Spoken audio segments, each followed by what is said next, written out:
can see us having a vehicle for you with 80,000 miles, and we get 3 or 4 years down the road, there's a problem with it, and we'll be maintaining that probably a little longer than we should.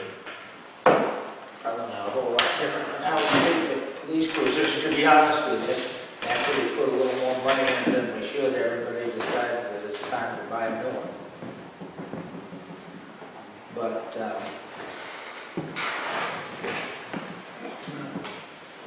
David, you can.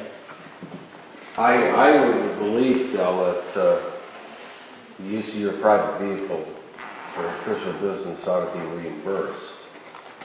And if you were to take steps in that direction, that would be fair to you, and it would be appropriate for the town, and we would pay a certain amount of money where we would do that.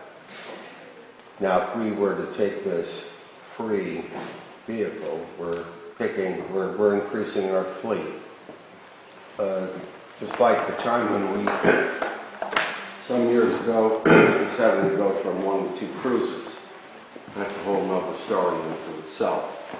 But that has translated into considerable expense for the community. And so I'm kind of wondering if we take this step, and I'm a little uneasy.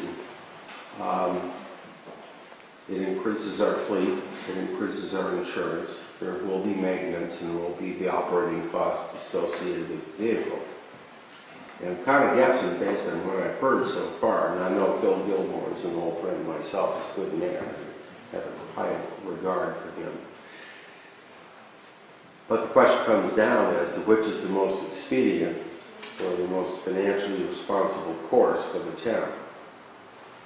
And I don't know the answer to that question. Well, I've got a pretty good answer for you, David. I think it's irresponsible for the town not to reimburse Jeff for the private use of his vehicle. I would agree with that, 100%. I'm That's 100% agreeing with you. And I think that's what we ought to be doing. If we haven't been doing it, I think that's what we ought to be doing. I'm not sure we ought to be increasing our fleet. No, just like got 3 vehicles, like our brush truck was 3 on the same outfit. It's lasted many years. That's the one I want to get rid of someday. I maintain it, so bring it up. Well, it's hot on the table here. I'm going to make a motion that the board authorize the fire chief to keep a mileage log and bill the town at the going rate for mileage starting tomorrow. DOR approved mileage rate. Right. There's a rate, I'm not sure what it is. 48 cents or whatever. He said 56 cents or some such thing as that. 56.5. So that, what is it? 56.5. Thank you. I know it was So what's over that? 50 cents. For fuel or For maintains my that's truck mileage. Mileage? That's the mileage Per mile. per mile. It's pretty generous. And nobody makes money at it, but you should at least be reimbursed at that rate. So that was my motion. Second. Any other discussion on the board? No? Hearing none. All those in favor say aye. Aye. We know that's going to have an effect on your budget. I realize that. You know, that's another thing, but let's get it and let's have it. My personal opinion is we should find out the details on the Durango in the meantime and find out what condition it's in. I'm not slamming the door on that, but in the meantime. I think it'd be a good exercise for a year or two to see what the expense is doing it one way versus, what it might end up being, having an extra vehicle in the fleet and see where that all pans out. In my company, we always prefer people to use their own vehicles. They took better care of them, and we give them the DOR approved rate. And we found that was better than increasing the fleet size, because fleet size is just another vehicle that in a few years you're replacing that vehicle. Where, here's here's another question. Where would we house another vehicle? Right beside the firehouse in my yard. With the highway department, especially winter coming.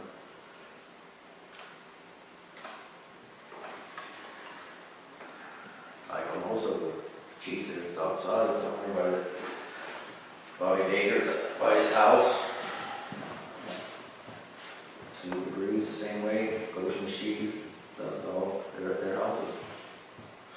What's the pleasure of the board? I mean, do you want to get the details on this Durango, or do you want to just pay mileage and not have any interest in it until then? I'd be inclined to pay the mileage for at least a year, see where that brings us. Before I, if it does, then it'll be an easy decision. If not, it'll also be an easy decision. But the Durango won't be here then. I mean, they make vehicles every day, and they surplus vehicles every day. Nope, let's, So, yeah, I would be inclined to wait on it. I'd like to see that same thing. It's taken 3 years to get this Yeah. found together. So it's gonna take 3-4 years before anything else comes up, I wish you'd been tracking, your mileage for the last 3 years, so we really knew what that expense was for you. I wish you were getting reimbursed. I mean, I know it's a volunteer department, and you guys have your hearts in it, and I appreciate that, but this is an expense that you should be getting reimbursed for, absolutely. The whole time, you should be getting reimbursed for it. And Doug Cable's cheap in there, all those 22 years he never got reimbursed, and I that's the mentality, I understand, but. I'm just wondering if the reimbursement needs to be extended a little further, because if a firefighter has to use their own vehicle to go away to do required training, Springfield and back, whatever, should that also be something that's turned into the town? Because Bill was talking about possibly using a vehicle for firefighters to use, so if you really want a total picture, you need those other amounts as well. how often does that happen, Bill? well, we had Jake going in that appliance in Springfield, and he came for one. So that's what, 9 months. Outside of that, what's the frequency of the mileage? Just nothing to hold you to. It's mainly need one of the meetings, I know I'm going to meetings, unless they know about special training. It's usually around here, training, and they go to women's surge or ocean training, so. Come in and training. That's 9% is legal in all meetings, and about 10% are rental. And the reason I wanted to put it on is, like, call it tip for the meetings, but for mutual aid, a lot of times you get calls, they don't need a big truck, they don't need manpower. We'll send one truck and manpower, and then we got 10 firefighters, only 10 different vehicles. With some lights on it so you can see. Brian, you had, Came in late, so I haven't heard the whole discussion, but just want to remind you that as part of the Green Communities designation, you adopted a vehicle acquisition policy that says the vehicles new vehicles acquired have to meet certain mile per gallon standards depending on the class of the vehicle. that's what I was talking about, a used one, right? That's, Adding to the fleet is what you're saying. yes. And the name I heard, I would guess wouldn't meet the requirements. Oh, brand name. What are the model? What year is it? I don't know. Well, I think you got a real good idea of what the position of the board is tonight, Del, but I would find out the details. I'd be curious in at least seeing the details on it. And I would think that if Brian's correct, which I think I've seen the same thing in the green communities, requirements, conditions, that a response to DCR would be appropriate that says, thank you for the gift or for the possibility of the gift, but by requirements imposed upon us as a green community. By the state. By the state. We are obliged to only take vehicles with this, that meet this requirement. And what that you would be sending back to them, the state, would be, we can't do it, and we're respectful of this requirement, but maybe if they have a vehicle that meets that requirement, they could notify you. What's that requirement? Well, you have to find out from Brian. Let's get the details. Get the details on what this is. We'll get you the paperwork together so we know what the standard is. We'll go from there. But at this point, we've been more than, we've already voted that you deserve to be reimbursed for the mileage on your own personal vehicle. For fire chiefs. All right? All right. All right, Dal. Keep us up to date. Thanks for, I can't understand. What's the reason for the calls escalating every Well, year? the ambulances, you got elderly people in town. Well, elderly going down, so, heart attacks and stuff like that, and the fire causes everything. I mean, trees and wires, car accidents, car fires. We had 2 car accidents here on Ashfield on Button Road yesterday. Kid decides to pass 4 cars and then realized the truck was turning into Button Road and plowed over that. And we had a car fire last week down there at Gilchrist's, almost set the house on fire. Yes. So they're setting another car on fire, and it's just crazy. All right. Well, thanks for coming in, Dal. Thank you, Dale. Thanks.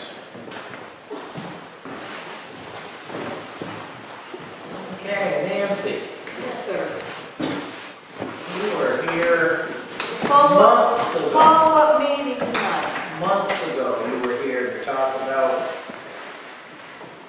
issues with the preschool. Yes. We hadn't heard back from you, although I know that you've been busy. Well, I don't know who was waiting for whom, but it was, here we are again. As I understood, we came to you because the preschool, new board, newer director the past few years, it came to our attention that historically the preschool has come to the town to tap into some grant monies that are specified for the poor.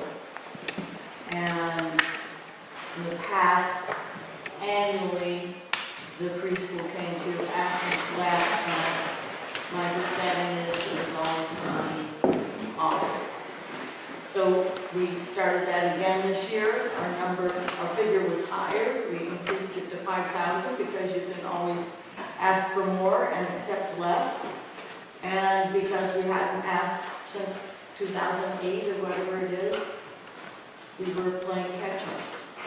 And it's happening in a year when the preschool, due to new interpretations of the state grant that we've received through Mohawk over the years, we were denied that this year because the concept of inclusion was interpreted to the very specified max, dot your I's, cross your T's.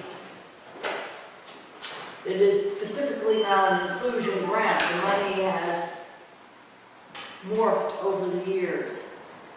And we had very high enrollment last year, so our 3.5 children who had special needs did not meet the requirements of 15% of the enrollment being special ed.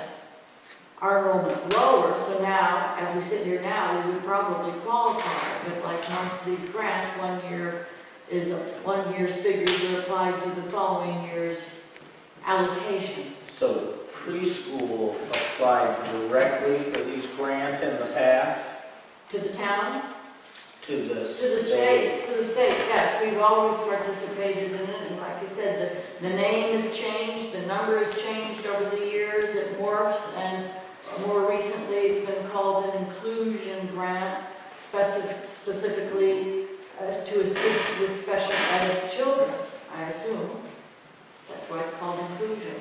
And the receiving it is dependent on making sure that 15% of your head count has special needs. And we did not, we didn't meet that requirement, so we were denied the $10,000 this year.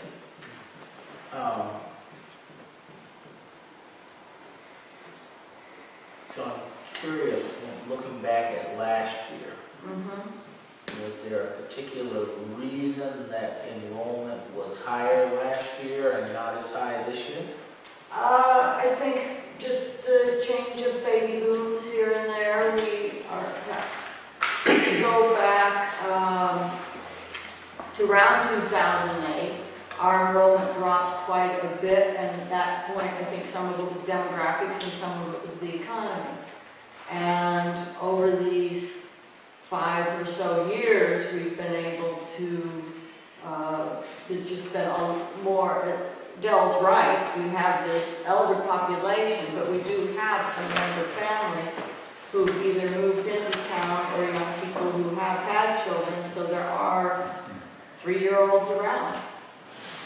But there are fewer this year, just like the school, the 6th grade at the school is huge, but some of the other classes, it's like 23 or 4 in the 6th grade, but the other classes are 18. We have that same demographic going on.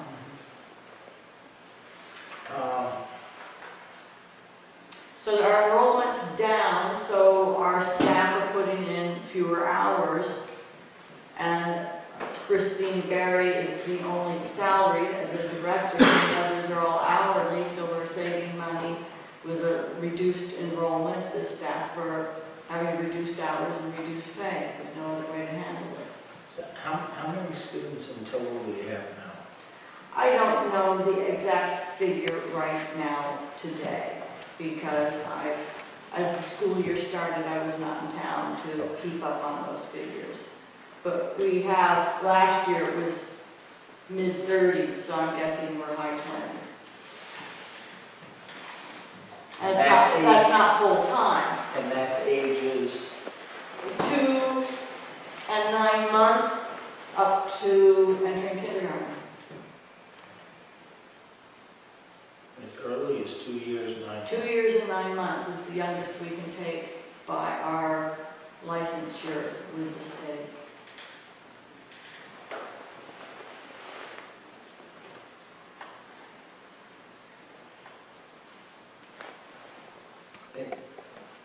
I haven't seen anything. I mean, like I said, I knew you've been busy.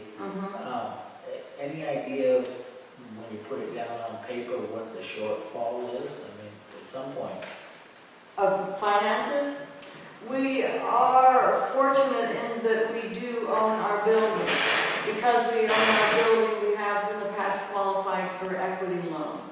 And we use it for cash flow when we need it. And we are lucky that we had that paid off. And but rather than going back to the new loan, you always just keep a little in there so you don't have to reapply. So now we're borrowing money again. But you really don't have those numbers. No, today, well, we have a line of credit with Greenfield Cooperative, 15 grand. No, but the shortfall. So the as far as shortfall, when we look at the budget over the year, we need 10 to 15,000 to make it through the year. That we don't have any, the fall, we did pretty well with Fall Festival, so maybe we're only, but we budget 3,000 to 5,000 for the Fall Festival. I think we hit 5,000. So we have always needed the grant from the state. So we are going to be 10 grand in arrears easy, if not more, because of the reduced enrollment that's reduced to tuition, even though we've reduced the teachers' hours, we're anticipating 10 to 15 shortfall. We can borrow, So, and then we hope for bumper years after that. so the money you requested Mm-hmm. from us Mm-hmm. would be used in particular just to cover the shortfall, or? I think we would treat it as we do the money from the state. It was always applied directly to staff hours. Teaching, it was always required that it went towards salary. Does the preschool have an account that they use for families that can't? Yes, we do, and it could go into that. It's a interesting situation because, yes, there are families who know sometimes need assistance, so we can, instead of the Or no one. $4 an hour or whatever we charge, it's something like that, we can reduce that by $1 an hour, whatever we think is appropriate. So we So have you do done- have like a scholarship? We do have a fund, but it's pretty weak right now. And then there's also scholarship by default, families that fall in arrears and never make it up to us. So there's two forms of scholarship. Rather be talking about the former than the latter. Yes. Gentlemen, anything else for Nancy? I have some questions. Sure. First of all, I'd like to thank you and the board of the preschool, because you guys seem to be way ahead of your time in having the preschool. And I remember Nina and I contributed when you guys went out for some of your campaigns, and that was a good thing. So Well, thanks. it's an unusual phenomenon. It was started by parents, you Yeah. know? There was a need, and you guys met the need. Yeah, But- before my time, those families are still here. Mary Fitzgibbons is one of them. The McGuires. Mary Link has done a lot. Mary, yeah, she worked on it, but if you look at the families that started it, it's, the generation is Mary and her son. Thanks, Mary. But I do have some questions Yes, for you, too. certainly. That's a good thing that it started there. I'm on the long-range planning committee appointed by this select board to represent them. And there are other select board members, and we're meeting weekly now, and I'm aware there's some transportation going on, right? Some of our special ed kids from the preschool are going to Buckland Shelburne, they're supplying. And I think Emily was the first one, when she came to us last time, she was telling us about this relationship, how they send kids down there, and I was trying to understand it at the time. Well, I can explain that. Okay, There are different levels of special ed. right, And we do or did, again, I don't know the numbers, the past couple of years has been a more unusual amount of special ed kids, mostly from Plainfield. And they are being transported to Buckland Shelburne because they have a preschool housed at Buckland Shelburne that has a certified special ed teacher, so they can take the higher end sped kids. and they, So that's where some of the children from the Sanderson special ed preschool level are being taken to Buckland Shelburne. In the past, those kids came to the preschool, but again, as the state mandates and this and that changed, they're taken there, and we get the special ed children who fall in a lesser need, a less severe need range. right. Now, the thing that confuses me about it is that this is a private school, right? It's not a public school. Right. And I just recently went to a FERCog meeting where they were talking about public funds going to private entities. And have we done this in the past with the preschool? I mean, I'm not aware of it. It must predate my term. Tom, are you aware of it? Yeah, I'm not sure of the exact date, although I don't think Nancy Nancy's too far off is that there was money that the select board had moved. It's the specific grant monies that in the old days, it was the almoners, it was this, it was that. Every town has its name for it, but the town does have grant monies and it's for the poor. Funds, they have funds, trust funds. They're trust funds that are for the poor women and children of the community. I mean, they have different heads, but the preschool has applied and come and begged for that, and it's been given in the past, and it stopped because I didn't know it happened. And we just recently learned of this over the past year because we were doing some work with Mary Lynn, and she said, well, aren't you applying for the money from the town? We always did. So we're trying to come back, and I don't think we'll always ask for the 5,000, but we're in particular need right now. And make up for letting you off the hook for 5 years. I bring it up because we had a fellow who was a previous DOR employee, speaking at FERCA, and he brought up this one item about public entities giving to private entities. And I, in the question and answer period, asked him a lot of questions about this, and it doesn't sound like we're supposed to be able to do that, no matter what the gift says when it's given to the town. So I think it would be important to get some legal advice on that before we do it. I'm not saying that we don't do it, I'm just saying I'm concerned about that a little bit. Because in a sense, that's not much different than another private school in Plainfield doing the same thing, or Conway or Covington or wherever the kids are coming from. So I just want to make sure we're doing things right. Yeah. No, it's interesting. I mean, I didn't know the requirements, so I think we should look into that, make sure. Well, certainly we can get the background of the particular fund. I mean, we had a list last year at budget time, and I don't have it with me, but there's about 20 to 25 different trust funds that, for different reasons that we had available. And actually last year we expended some of that money for very good reasons after the fire up on Friar Hill to help that family. Yeah, I mean, I guess we need to look into it and see what is allowed and what's not allowed, and if it can't be a direct gift to the preschool, then if there's something we can help out the parents directly in the short term, then, maybe there's some other avenue, if we choose to do that.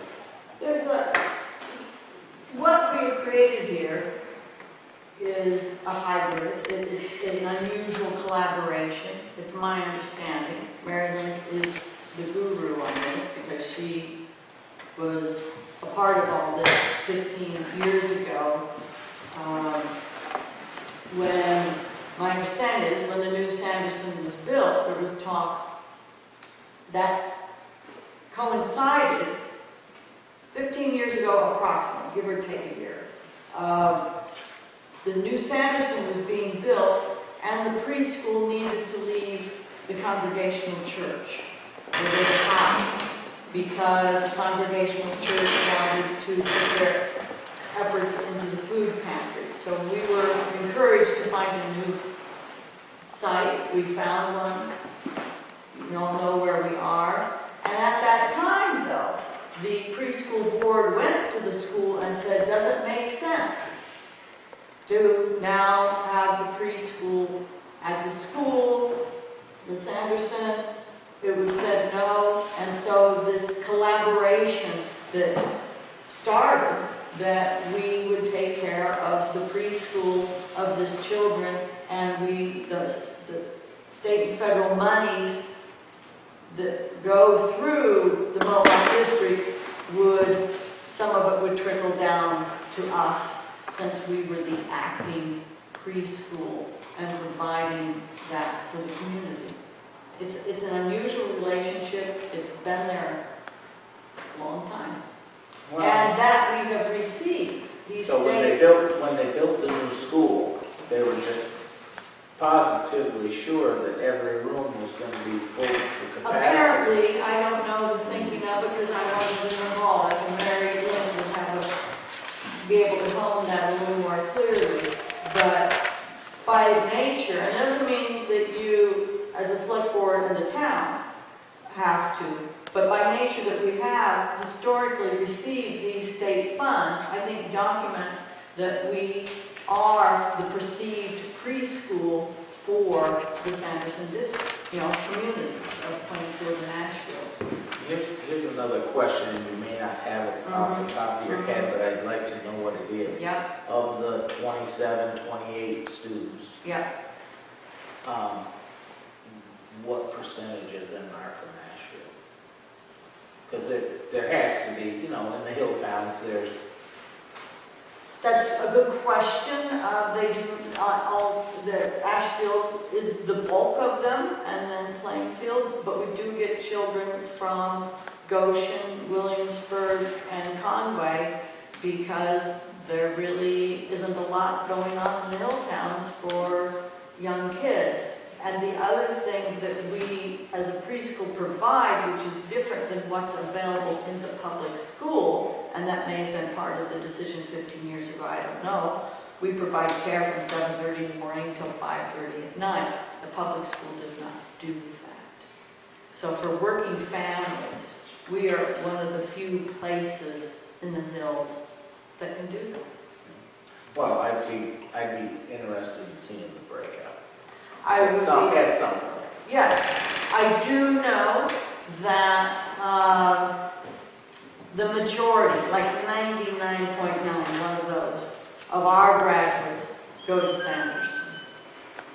And most of them, again, are Ashfield, Plainfield kids, but sometimes the kids from the other communities go to Sanderson also because they've established the relationship with their peer group, and they continue on at Sanderson on school of choice. Very good. But I'll get the figure. David, you're in the blocks. Well, some random thoughts, and Nancy's contributions are good. We're speaking personally, we're alumni, our son was there, and we were almost down at the church, and we've been donors and givers, particularly going back to the efforts back around 95, 96, when the property was acquired. And preschool, the Ashfield Community Preschool is a community treasure. I think it's important to recognize that Ashfield has evolved now into a unique entity. When I was business manager back at Mohawk, and the preschools were first born as all private entities. They were located in churches and community halls and so forth. And over the years, eventually came under the jurisdiction of the public schools. And in fact, today, all of them, we have 6 preschools that are serving in 9 towns, and 5 of those schools are public. They're located in the elementary schools, and we have the advantage of state support and federal support, which Ashfield doesn't have. They have the advantage of not having to take care of building and maintenance costs, which Ashfield does. But more importantly, they get direct support from the Mohawk district and directly from the towns. And towns can support preschools provided that their boards of directors are publicly elected officials. As I've communicated with you that you have this problem of law and constitution that's a block that Ron alluded to from his ERCOT conversation. And I think historically we're at a point where maybe there needs to be, as I've shared with you, a conversation involving the community and the town, because if you go back in history, in the 1990s, the town was underway constructing building. It had just gone to K-12 and it had expanded its jurisdiction to include preschool. Mohawk today is a pre-K to 12 school district. It has jurisdiction. At that time, we got the state grant to build the building. They had to provide space for a preschool to get the SBAB grant. But at the same time, the community, and I was a member of the town, I'm also a member of the community, we wanted to improve our preschool. And so both town and community sort of went in divergent ways, both preparing facilities and for the education of our English children. And so that's where we are today. But big changes, I just learned in the last month and trying to become better informed about this, is that in the other towns, we have preschool programs that are available without tuition. Most of the schools are free. And only 2 of the public schools charge tuition, and they charge much less than Ashfield. And so we're at a point in the road where I think the question has to be begged, is it time for a conversation to see if there can be some creative way to marry the public and private sector? I think we're doing that. Yeah. It's already there. This hybrid is that, and some of your figures are incorrect. The Ashfield Community Preschool is only 25 cents an hour more than the going rate at Buckland Shelburne. Well, the And the preschools that are free in the other communities is because those communities of Heath, et cetera, have voted to take it out of their town coffers above and beyond what they are assessed by the school district. Well, that's very model, Nancy. So that is a lot of money. I'm coming asking for $5,000. Where you're going with this is the possibility of a preschool being housed at Mohawk. I've just spent a year with Mr. Bonacani and the school committee looking at that. They really wanted to do it. And at this point... At Mohawk or at... No, at Sanderson, in the Mohawk district, of having it housed up there. And at that point,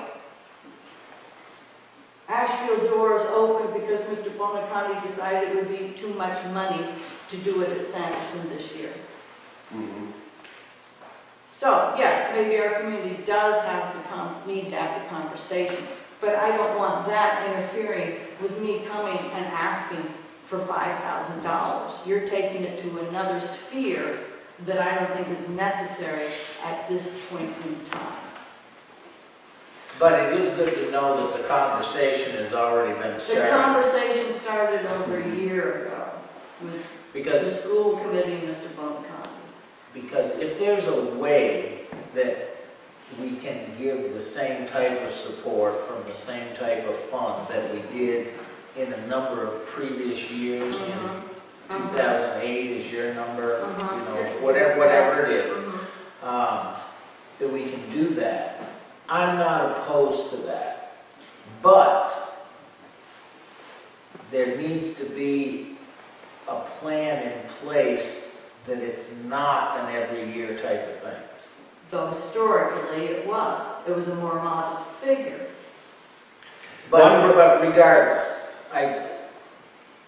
the figure today isn't what I'm concerned about. It's that there needs to be a plan in place. Like you said, the reason that you have the preschool has not asked for help from the select board is that it's been able to get this grant.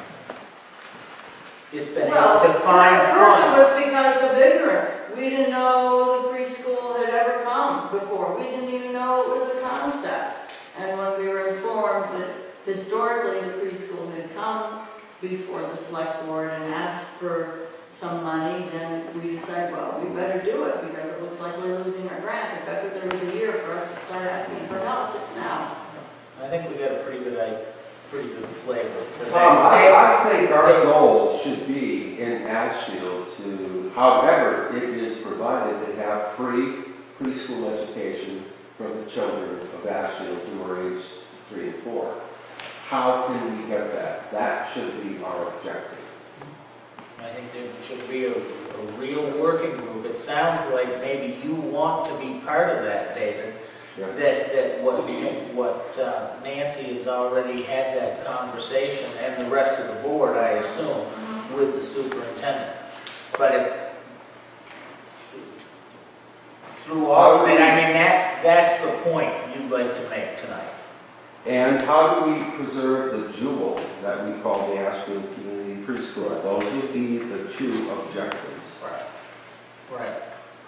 How can we spare families the burden of tuition, which can be upwards of $900 a month for preschool education? How can we emulate and copy the model in place at Heath, at Rowe, at Holloman, and apparently soon to be at Coal Lake? There's got to be a way we can work together and figure this out. I think first thing, I understand exactly where you're coming from, and if all those other models are what we truly emulate, or we really want to have, I think we have to figure out all the details first. Like most things, the devil is in the details, right? And some people just saddle themselves to the same heavy sleigh all the time. Ted, you were... Well, first of all, I empathize with Nancy's interest in seeing the immediate problem gets addressed, but I do have to say, and I don't have a history in the town with children at preschool and so on, so I come from a somewhat different standpoint. But in the discussions we've had around school budgets and so on, I'm constantly impressed by the degree to which we seem as a regional district to have far more capacity in our buildings than we seem to be able to fill with our children. The demographics, as I think Nancy's alluded to, seem to be against us in several respects. And here, if you focus on preschool and elementary, we've got Sanderson, which I think is only partially utilized. My recollection back in the spring when we toured that facility was they were literally saying they could take 4 times as many students in that school. So it's like 25% of that school. Take a wing. Pardon? Take a wing. Take a wing. One of the wings. Yes, and they were trying to solicit ideas from us at the time to say, what could we possibly do in the school to use the space? Because it's not being well utilized now. And here, it sounds to me as though the preschools may be in the same situation, where if there isn't a surge in young children, you might be working at under capacity, which is causing this financial crisis. And so you've got 2 institutions that seem to be way over capacity or somewhat over capacity that's causing them financial hurt. And whether a combination or some other kind of consolidation could be achieved certainly seems to me a plausible thing to at least explore in the kind of conversation maybe David's talking about. And of course the problem is even bigger. Probably Ron knows more about this than the rest of us, but if you look at the whole school system, I'm not sure we're in a position where we can continue to support even all the elementary schools we've got.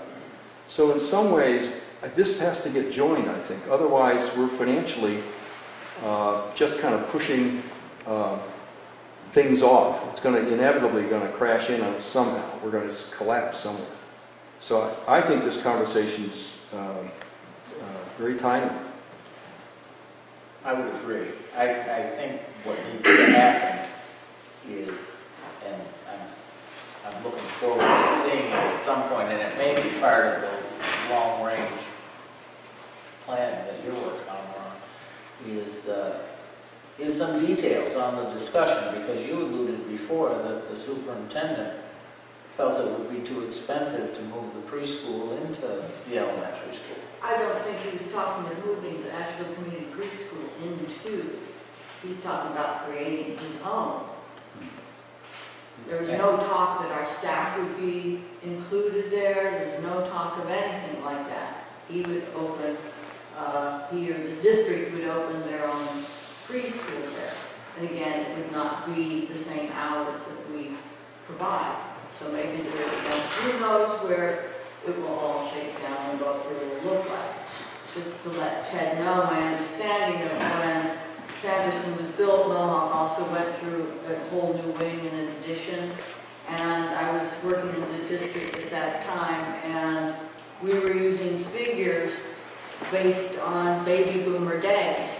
That there was, and that the state was projecting this flood would just keep coming. Why they didn't see the demographic that it would start to dip is beyond me.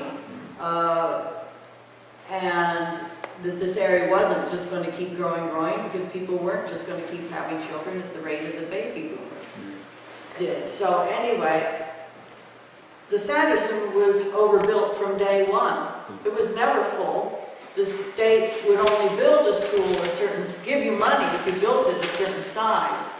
So yes, there were fewer there than capacity, but it would never reach capacity, really. So, because the state figures were faulty on the population. so instead of the discussion going back and forth, I'm narrowing it down in my mind, is that there's two issues.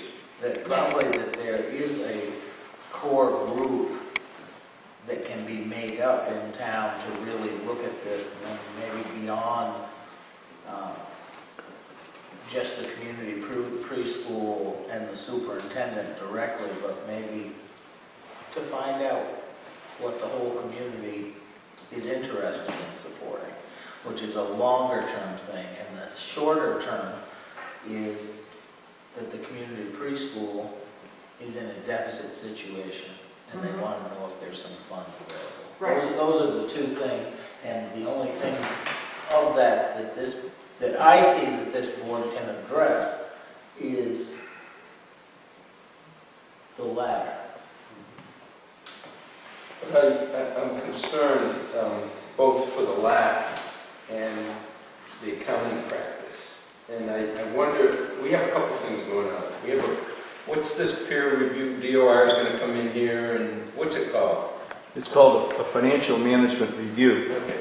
scheduled for the end of this month. So it almost seems appropriate that Ted is chair and who's involved with that review that we have, and we get a, that's part of our process here, is to get that review in the management letter from the accounting firm, is to find out if this is acceptable from DOR to channel, I mean, I'm not saying that we didn't do it in the past, but to channel public money to a private entity. I'm concerned about that. I need clarity on that So myself. absolutely. I don't think it's something for town council. I think it's a DOR accounting practice sort of clearance that we need to get. I think that's something important. See, I'm looking at it a little different. Is that if the account, and when we find out what account was used in the past, if it's a trust fund, even though it's the responsibility of the select board to delegate where it goes, I still don't feel that it's public money. I asked that specific question, and the response was that it is being safeguarded publicly, and it's their municipal funds, even though it's stipulated in the trust document. Might be wrong, it wouldn't hurt to get a Well, DOR. if we ask specifically, Yeah. if we got that information together, sent it to DOR, say this is the terms that it was left to the town, bang, this is what our intended use is, make it very clear and get an answer. I think that Tom, And we can do that in the next 2 weeks. even by a phone call. I'd like it in print. David, we're having this discussion as the board. Yes, sir. That's acceptable. Does that sound fine? Yep. So I can do that, I can call it, I can get together the material on the trust, send that language to Terry Williams, or you probably have a reply back. and then at the end of They October, could get a simple You'll also limited have answer the from DLS town is council, scheduled but it's to make, pretty so much a no-brainer. if there are any details or questions beyond what Terry will give us, we can talk about. So Nancy, Yes, I think you can see that we're gonna try to take a look at it, but if DOR cuts us off at the end of the alley, then they do. then they do. All right? Thank you for hearing me Anything out. else for Nancy? Okay, thanks for coming in. Thanks for hearing me out. If you have time to hang around, we're gonna have a little talk about sidewalks, and I know that Then I you're... will stick around with my sidewalk. All right, Could I just add one quick thing for this conversation? very quick. Absolutely. Having been in that position of being a single mother that was trying to work, having a facility open from 7:30 in the morning till 5:30 at night is absolutely critical. And it's like, it's fine if they want to move a preschool into a school building, but is it going to be open and available for childcare from 7:30 in the morning till 5:30 at night? In this economy, that becomes critical for people to maintain their jobs. So just Thank you. keep that in mind. So, now that you're warmed up, you're next on the agenda, Yes, I am. and you want to talk about taking blood? Yes, I do. Tonight I am out for blood. Okay. Last August, Martha Cohen, who said to apologize for not being here, but she's currently working at the library, had a public meeting in which she asked for ideas how she could get the library more involved in the community. And one of the ideas presented was having a blood drive. And she contacted the Red Cross, they came and looked at the building, they said the room downstairs was fine for it, that they could fit their equipment in there, and they absolutely loved the idea of having it in this building. Part of Martha's thought on this is that she also wanted as much community involvement as possible. She wants the library to be more involved in the community. And because it was my idea for the blood drive, she asked me to help her. So I've been going out into the community trying to get volunteers. I always have this thought of, I need to go to the best person for that job, and that's who I want. So for childcare for that day, parents who have children that may want to give blood, I went to the director of the preschool and said, what do you think about volunteering and helping that day? She said, perfect. She has gone to some of the older individuals who are graduates of the preschool, and they're going to be manning the children's room in the library, all during the blood drive, so that we have childcare. I went to our fire chief and talked to him about the possibility of having some of the first responders volunteer their time to be at the hospitality table. That's what they're doing. At the hospitality table, after you give blood, you sit there for 15 minutes, you have something to eat and drink.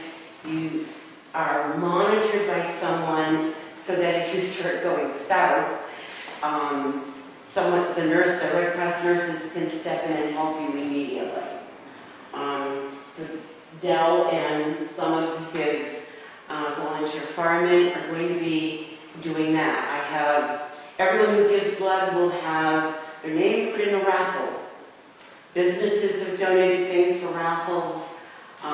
Artists, authors, artisans, crafters.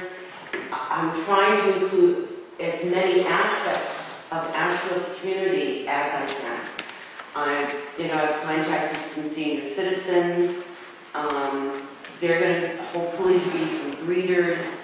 A little easy for them, but I'm here tonight to let you know what's going on. We don't need any money. You don't have to worry about that. But just getting the support of the town. The other aspect is, no one can remember ever before having a blood drive in Ashfield. Everyone's been thinking about it, everyone's looking at it, going, I don't think we've ever had one, I don't know. I thought there was one at Sanderson, 20 years ago. Am I wrong? Maybe I'm wrong. I don't know. I have no idea. The Red Cross does not have Do you have a date set, Cindy? December 6th, Saturday, December 6th. It's So going to be 10 to 3. pretty much a month after people are gonna be marching through Sanderson getting their flu shots, right? Yes. What's the date on that is November 1st. I'll call you tomorrow. It's November 1st. Saturday, November Yes. 1st. So if when we picked that date, because there are also other things going on in town, and so we can accept walk-ins. If you want to make an appointment, you can Martha's been named coordinator by the Red Cross. Well, I was thinking that was a great place to advertise at the flu clinic, if there was something. Yeah, we plan on it. There's also going to be notices in the local newspapers, things like that. Everyone who volunteers that day will be receiving a special gift that's been donated by some people in town. So what do you need from us? I just need your blood.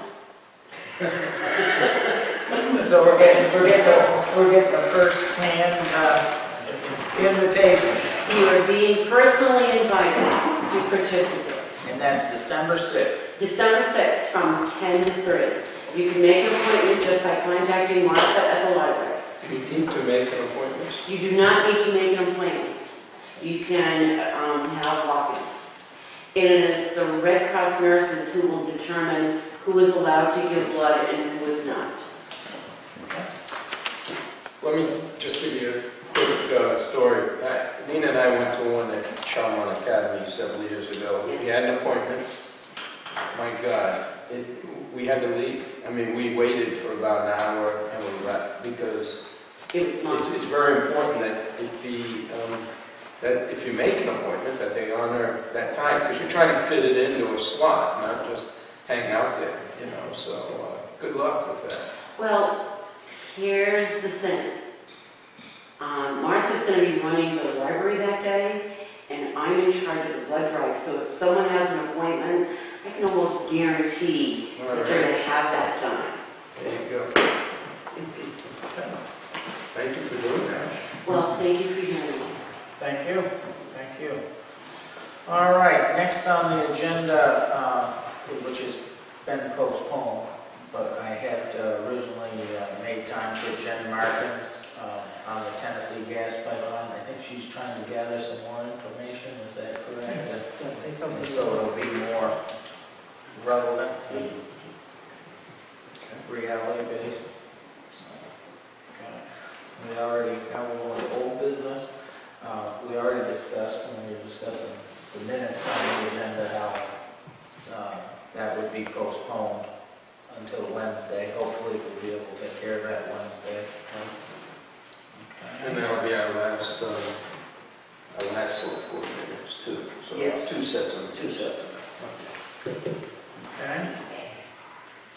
All right, now we're digging right along here. Hilltown Networks contract.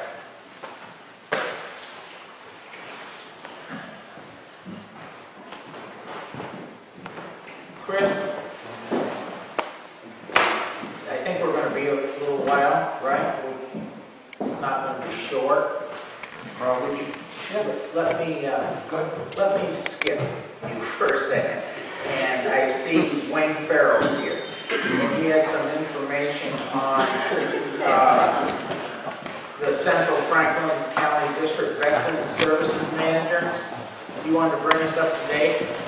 Manager? And you, Merger, I'm sorry.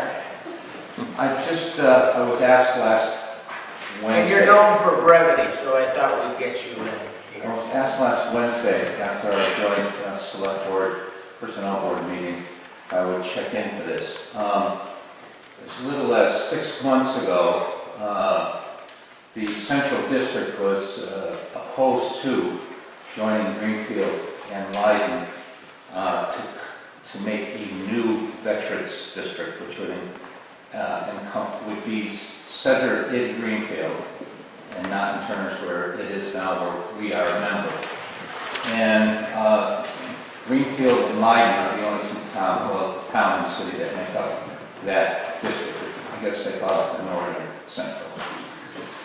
But what has happened since then, there's been some changes statewide that the Central District has brought to our attention that now would be beneficial for us to join with Greenfield and become one district, the whole county of Franklin plus the town of Plainfield, which would be what the one outside town, outside of Franklin County. And basically one of the major things that brought this change of thinking about was that prior, Greenfield wanted the voting and makeup of this new community, veterans service officers, to be based on population only, which obviously Greenfield would have a big say over every other town in the district. They've given that up, as now they would combine, besides population, they would also include in that real estate data. Okay, so the makeup is now not, and also each town has one vote. It's not going to be decided, your voting ability, by your size and your population. So that was one of the major changes that came about. So, but each town's gonna have one vote, but the vote's gonna be weighted? No, Not at all? not now. It would have before by population. Okay. Okay, they gave that up. Another reason for change was Massachusetts State Legislature just updated the Valor Act, which is now Valor Act 2, and that was voted in April. And that brought about some changes that what's going to be incorporated as far as requirements as well as benefits for veterans. The requirements are now that every town would have to have a state-certified veteran service officer. So by joining countywide, similar to what we are in the Central District now, which we have Leo and Mark as our agents, serving as our veteran service officers. Okay, but what's going to happen instead of the two of them serving every town except for Greenfield and Leiden is that there's going to be a larger staff with the new district, which are all going to be certified, the people in the office. Okay, so that was another determining factor. So are they talking about going from 2 to 4 or 2 to 10 or? Mary had a printout, and I forget, I think it was, for our district, it's really, Leo's retired, and he's there working on a part-time basis, doing a lot of volunteer things too. And it's Mark, and I think Mark is actually, I don't know what the longevity of that central district is going to be. I think it's short-lived. Okay. Okay? Unless they have to make larger expenditures. Greenfield, I think it shows in there a proposed budget for FY15. And and I think it shows 125 on there I'm just trying to pick my brain on it, but Greenfield received a $10,000 grant from the state of Massachusetts, which they said they would apply to that. So countywide, that would drop that down to $115,000. And Mark Fitzpatrick told me today that the Central District anticipates receiving the same $10,000, which they would apply to that budget for FY15 also, which would drop it another, so it would bring it down to 105. And he said that if we just kept our district the way it was now and didn't join as a group, it would cost us $149, proposed for $149,000 instead of the projected $105. So another aspect of why to join. He said it would actually, probably for the first time, be giving rebates back to the towns. Let's see if what do I have in my notes here? Greenfield wanted it to be based on population only. The current assessment from June of this year, ours for Ashfield was $3,600. And projected for FY16 would be $3,827. So that's an increase of $237, which would decrease when Central District gets their grant that Greenfield just received already. So we probably actually end up paying less than we have previously. Who's our voting member? Well, Kurt Bichette and I used to attend these meetings. They had one early in October that we weren't aware that happened.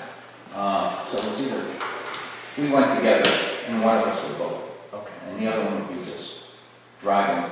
Designated driver. There you go. Designated driver to vote. There you go. So basically what we're hoping to do is included in this package of material received from our current Central Franklin District is a letter to sign by the Select Board authorizing the town to withdraw from the Central Franklin and join the new Upper Pioneer Valley Veteran Service District as of July 1. So the whole reason for this is to try to supply better service Yes. It would at a be, lower cost. yes, it would be increased, besides Leo, who's part-time, and Mark, who's supposed to be full-time. The new office, I think they said that it would be located in Greenfield, would have 4 full-time and 2 part-time. So it would triple the size, and they would all be, every one of them would be state certified, which is a requirement now. So I was asked by Mark Fitzpatrick, who currently runs and controls the Central Franklin, that they encouraged a yes vote on this for us, all the towns in the county, to now go with the proposed change. But because of the changes that have been made in savings, in savings. So our 2010 census here says we have 1,737. That was 2010, which I thought was interesting. And of this new district, we're going to have 3.5% of the total. Of the budget, maybe? The budget total? I don't know exactly how they broke that down. I don't have a copy of that with me now. They don't put in here population of veterans per town. No. No. That formula that you have there that's in front of you is based on population and real estate value assessment. That's the way it's currently set.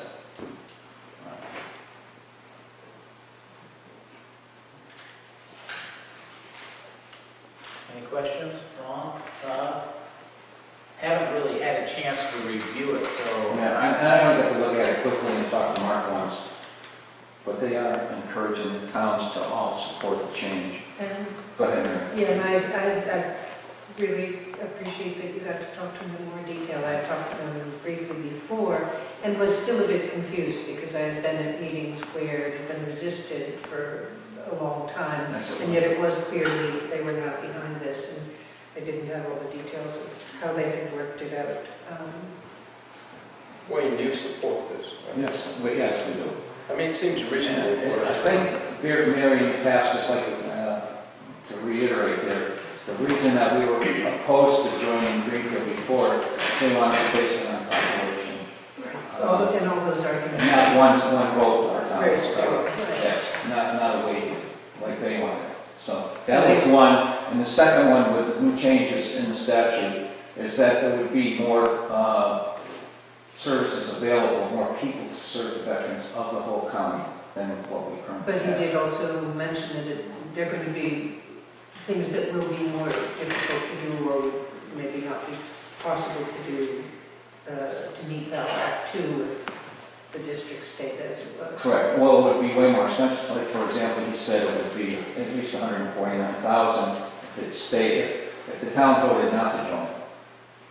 The proposed or projected budget for FY15 would be 149,000. Which is a big jump. And not the projected 105 if we switch over. Right now, they know for sure it would be 115 countywide. And yes, it was just one of the towns in the county, but the makeup of the whole county would be the first time, because Greenfield and Lyden have always been a separate entity before. So definite economy scale. All right. It's a savings of money plus an increase in services. As long as we hold everybody's feet to the fire that the service is going to be as good as not better. Well, that would be the people, in talking with Mark, that they're not going to be appointed positions. These are positions that veterans, the county, the one town, one vote, would have a say into as far as who gets those jobs and positions. Well, I appreciate you coming in, Wayne. What I'd like to do, this isn't necessarily a very timed event. This has to be, the denial or approval has to be in by November, in their hands before November 12th. And November 11th is a holiday, and that's a Tuesday, so. Well, what I'd like to do is, if it's all right, is have, Mary, could you email all of us this so we have time to review it before our next meeting? Did I do that? I've never seen this. I don't recall seeing I Did you have it? did, I did, Yeah, I but, thought I reviewed the whole package. and I know you get a lot of email, unfortunately. I forwarded you a lot of email, I tried it. to, Yeah, Mary I did. tried to put in I remember reading about it. in the heading newspaper. line. and put- No, she sent this by email. So have you reviewed it? I have. I said it sounds reasonable. It's consolidation. I apologize, but I'll make sure that we take it up so we can review it, review the packet. It's a lot to review right now, but your recommendation. Would be to, yes, vote for the new change. And I brought a copy of the letter. I'm sure Ron has one, then he has the package email for him, because it's the same one that I. And I can. You can get it on, that okay. Does that sound pretty good? Great.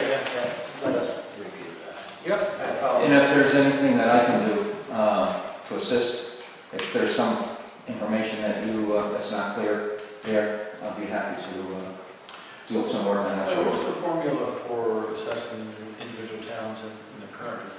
The current one is based on population and. Population of veterans or No, population? of the towns Yeah. and the real estate assessment. That's the way it currently is. Yes, And the way it's gonna be? the way it's going to be, This proposal, it's going to be the same way as far as I know. It's going to be the same, except it's going to be bigger, bigger. bigger district. Yes. Bigger. Yes, well, Greenfield and Lyden would be at it. Everybody else is in it already. Right. Right. And Plainfield, we're adding Plainfield. From another town, yes, from Hampshire County. So that's where we're getting that. Because Plainfield's in it now, in the central district now, with the other Franklin County towns. So it looks like the assessment is based on the EQB of Yes. 2014. Has that changed? Not Was bad. it always based on the EQB? Yes, Oh, okay. yeah. Part of it.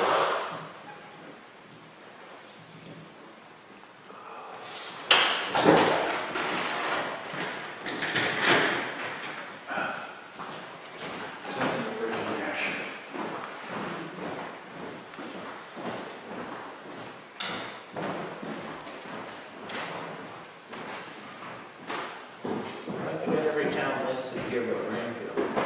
Because Greenfield and Lyden were in their own separate district, they weren't a Oh. member. Gotcha. But I think you'll find in there that the FY proposed budget, Greenfield and Lyden are included in there. If not, then maybe there is, I sent you both of these. This was,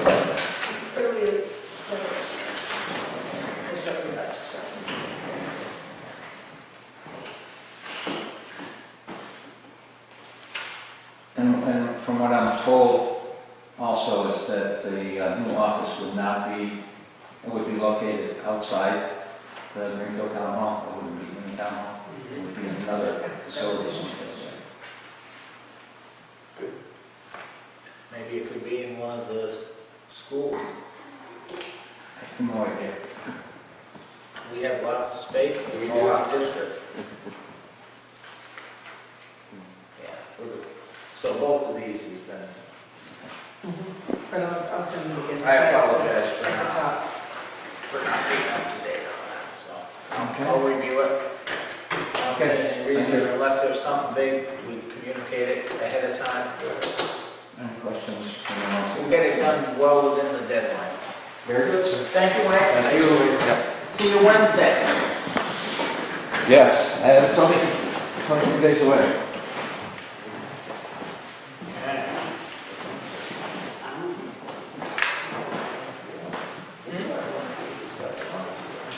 No, let's get Chris. Chris is here. Chris still here? Or did I scare him away? No, It's right there. Well, let's do it. Sorry. I want to get Wayne out of the way. He's going to come back Wednesday anyways.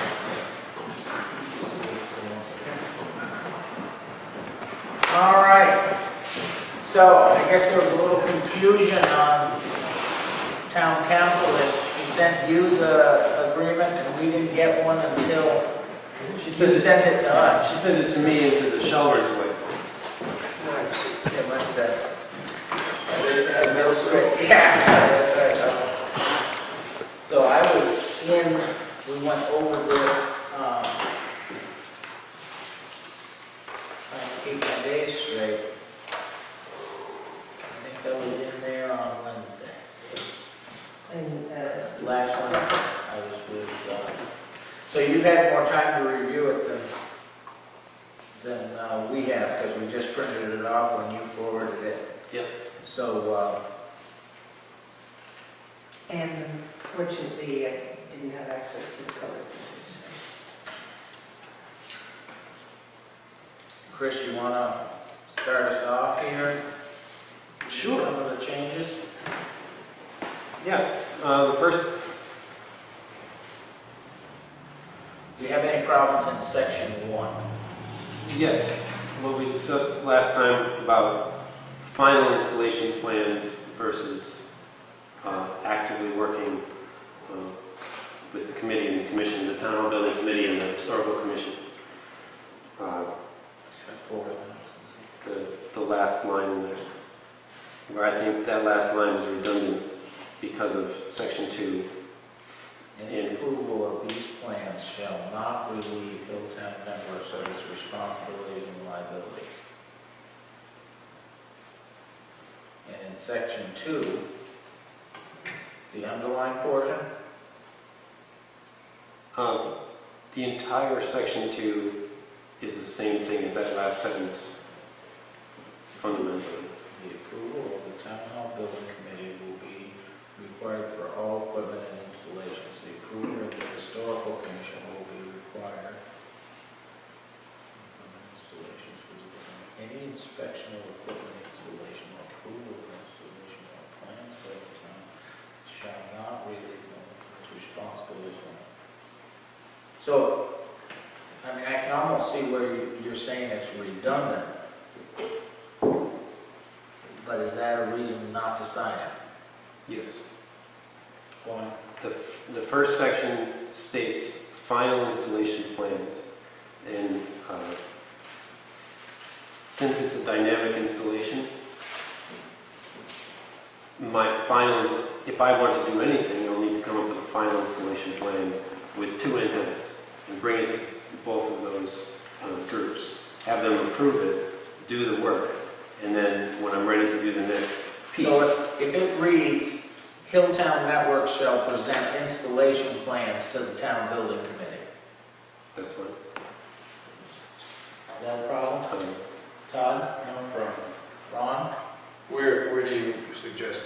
Section 1, underlined portion, third line from the bottom of that section where it says present final, it just says present installation plans.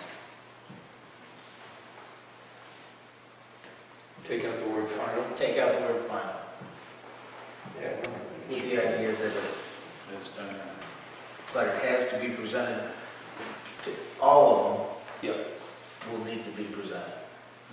I mean, this takes into consideration that 6 months from now, there'll be some new technology where there could be very, very small antennas. Yeah. I suppose an example would be, when I approached the historical commission, there were 3 large, 3 small, and they said nothing larger or in a different place than is shown here. So hypothetically, it could have been something smaller or less. The next concern Paul, that's... do you have a problem with striking final? I don't. Okay. The next concern in that section is, it says installation plans and historical commission for approval.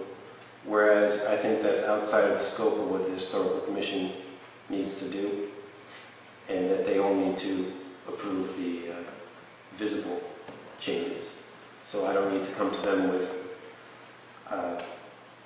rack mounts and networking hardware and cabling in the walls and things like that.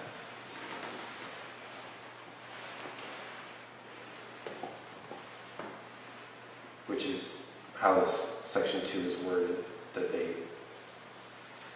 are required for installations visible from the ground. On one end, I take your point. I can see your point, but I don't think that it's a huge burden to drop a dime to the chairman of the historical commission. Okay. That's my personal opinion. Yeah, just I mean, clarification. Go ahead. I'm trying to get, Seems like a reasonable thing to have in there. I mean, it's not a big deal. I mean, I don't think. It's Yeah. a burden. I mean, I think they're gonna most likely only consider the aesthetic. So the challenging part is, if I need to make a change to anything that's not visible, then I still have to meet with 2 commissions that meet, or 2 groups that meet at 2 different times in a month. But if that's what I have to do, that's what I have to do. Okay. I'm okay with it. I don't think it's a, I just can't believe it's that big a burden. I have an idea that, How frequently do you anticipate changing things? I mean, or you know, how frequently are we talking about? I'm guessing at the very beginning, at least once a month, for several months, and then more when the leaves come in. And then any time a repeater set up that requires the town hall, will require reconfiguration of the antenna setup upstairs. When you say reconfiguration, what does that mean? Possibly adding another radio, probably. Adding another again? Adding another radio, another antenna, which is something that will need to be done by both of them anyway, but also possibly adding cables.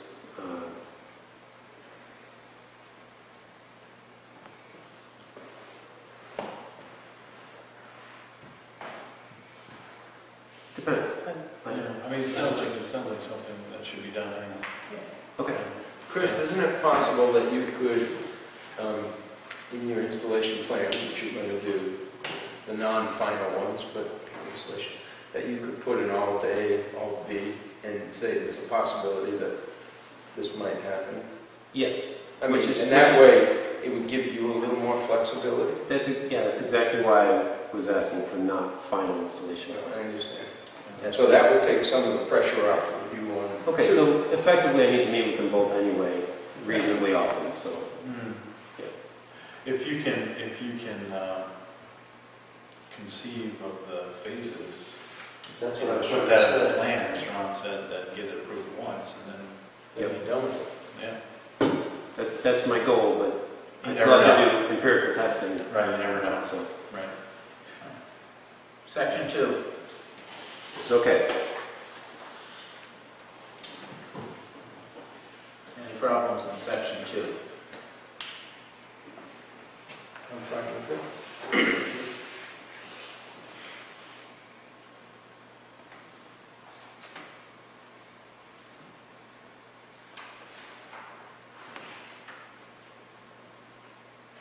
No problem. Oh, it's okay, I'm sorry. Section 3. Term of this agreement shall be for a period of 2 years commencing on the date of the execution of this agreement. Town council and I had quite a little discussion about this and trying to figure out, especially with your memo about, you know, Invoices and such. and the thing that we had to agree on is that nobody knows what the value of this is. No, nobody has an idea. And at the end of 2 years, you know, that would probably give us a pretty good idea, you know, how you're doing, you know, and maybe we would have some idea at that point, or that board would have some idea before renewing it on, you know, is the exchange of services good compensation? Okay. But it's not so burdensome that it's every year. Okay. One of the things that Donna, she went and looked up, is that this is a site use agreement. This is not a fee type right in real estate. Okay. Okay, so that is in itself a distinction, a difference, that she doesn't feel that some of those points are quite as important as others. Fine. But the feeling was that, you know, if this ends up being, you know, man, you know, you're coming with new vehicles every 6 weeks and then an extra, you know, that this should be worth $30,000, this will give the town a chance to look at that, you know, and see if what we've got set up is fair compensation. So, and that's why it's a 2-year agreement instead of, because the 2 years, if there was ever an issue of it being too large, it would give you time to correct it, and you wouldn't be entering into anything over 3 years. So I know I did bring up the point that you were going to make a contract with your supplier for 3 years, but we had to kind of split the difference. Okay. And so that's why I came up with 2 years. Okay, 2 years. Any other, I did put in there may be 4 2-year extensions of this agreement. Gets us there. Okay. You're good with 3, rather? Yes. Todd? I'm good on voice rate. You're good. Payment. The addition of fire department. All right? Yep. That was an addition. Any issue with that? Yes.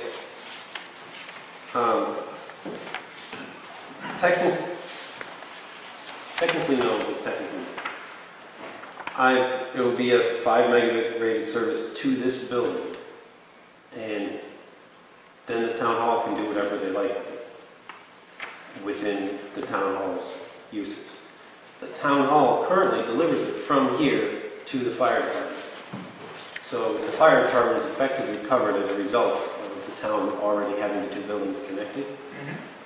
So this is a big point. Yeah, but the town's the one delivering it to the fire department, not me. I'm okay with it, but it's not my responsibility to then. Brian, you're on the technology deal, right? Mm-hmm. Any input on that? We just felt 2 buildings so close. Yeah,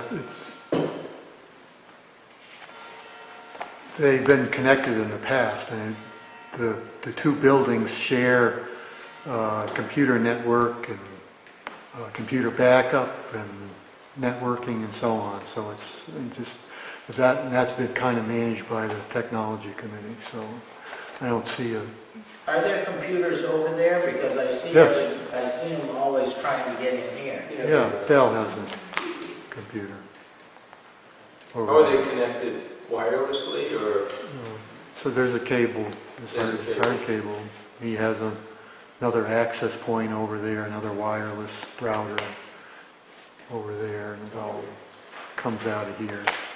Now, they have fiber. They have a fiber in there, but it makes no sense currently to activate that. Why pay for another internet service over there when they're already getting it out of here? Why pay for two internet services when we only really need one and we're sharing it? So actually, there's a responsibility in here, but it's already being taken care of. It's already going there. So you don't really need to strike it, it's just, you're making us aware. Well, doesn't this imply that he's responsible for maintaining that cable connection? I mean, that's the way I read it.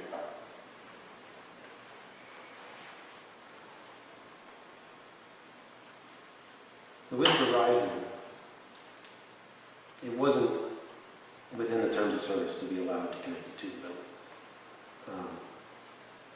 I'm okay with it, it's totally appropriate, but I don't,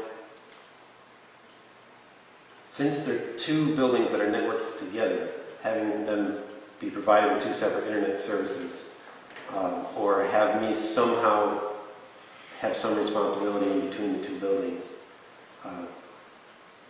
is a little convoluted, I think. So maybe this can be changed to Ashfield Town Hall with the allowance for being connected to the fire department or something.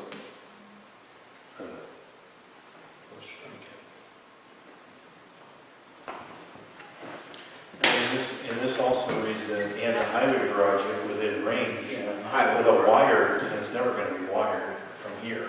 Yeah. It's going to be radio, if anything. And if the town, I feel similarly about that, the town is welcome to share their connection from here to there, if they can. Yeah. Yeah, because the next hardwire fiber optic is at the school, is the anchor, right? It's the school. The library.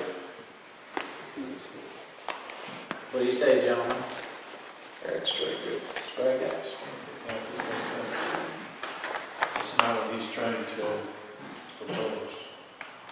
It's a wireless network that he's building, not a wired. Anything else in 4?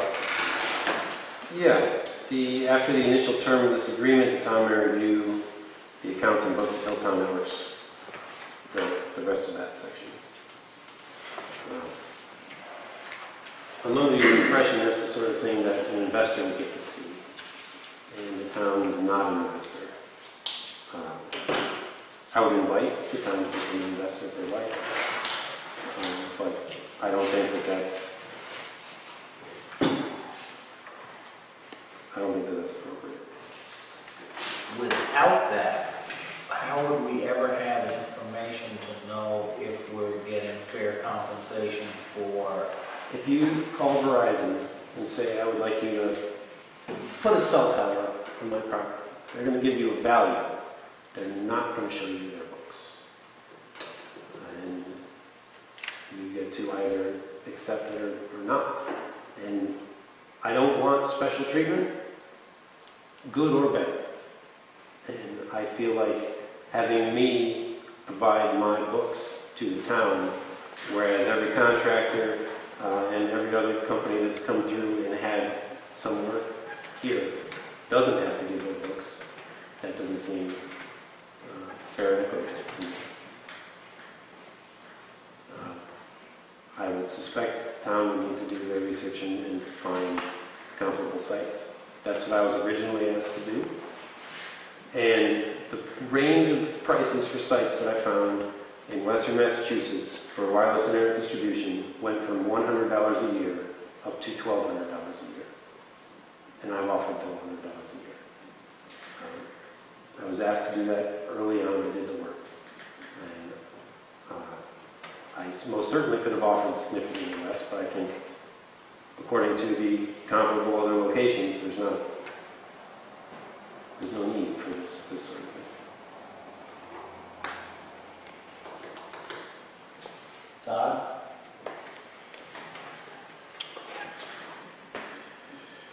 Seems that the way it works is 2 years from now, if we want something different, we propose to Mr. Gray that he pay $4,000 and he says either sure, great deal, or no, I'm taking my stuff and going home.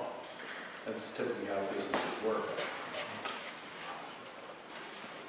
Well, like I said, it's trying to come up with value that's trying to figure out what the true value is. I mean, you may only end up with a half a dozen subscribers.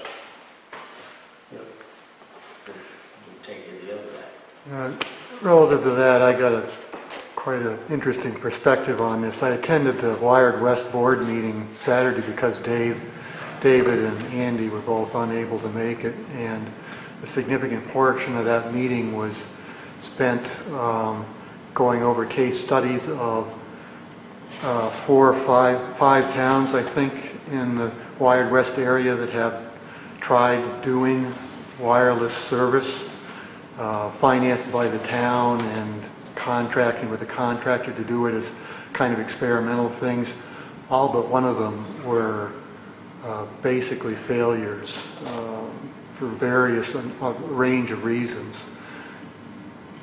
My point here is that what Chris is attempting is not a slam dunk. It's very risky. What he's trying to do is something that has not worked in most of the other towns that have tried to do it. So what he's offering for $100 a month, I think, is generous. Ron, what are your thoughts? Well, I can understand Chris's ambivalence to sharing his books, but at the special town meeting when we talked about this, and it seemed to be a subject brought up by a fair number of people. I don't think there's anything wrong with this.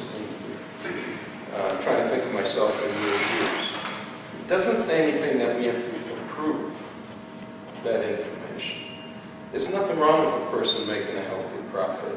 I don't see why we have to keep things a secret. On the other hand, the way I've always determined rent is different than how you have. It's always a certain percentage of your revenues and your expenditures, of your profitability and so on and so forth. So if you were making X dollars, you might find that 5 or 6% of X dollars is reasonable for this site agreement. And I have no way of arriving at that without seeing the books.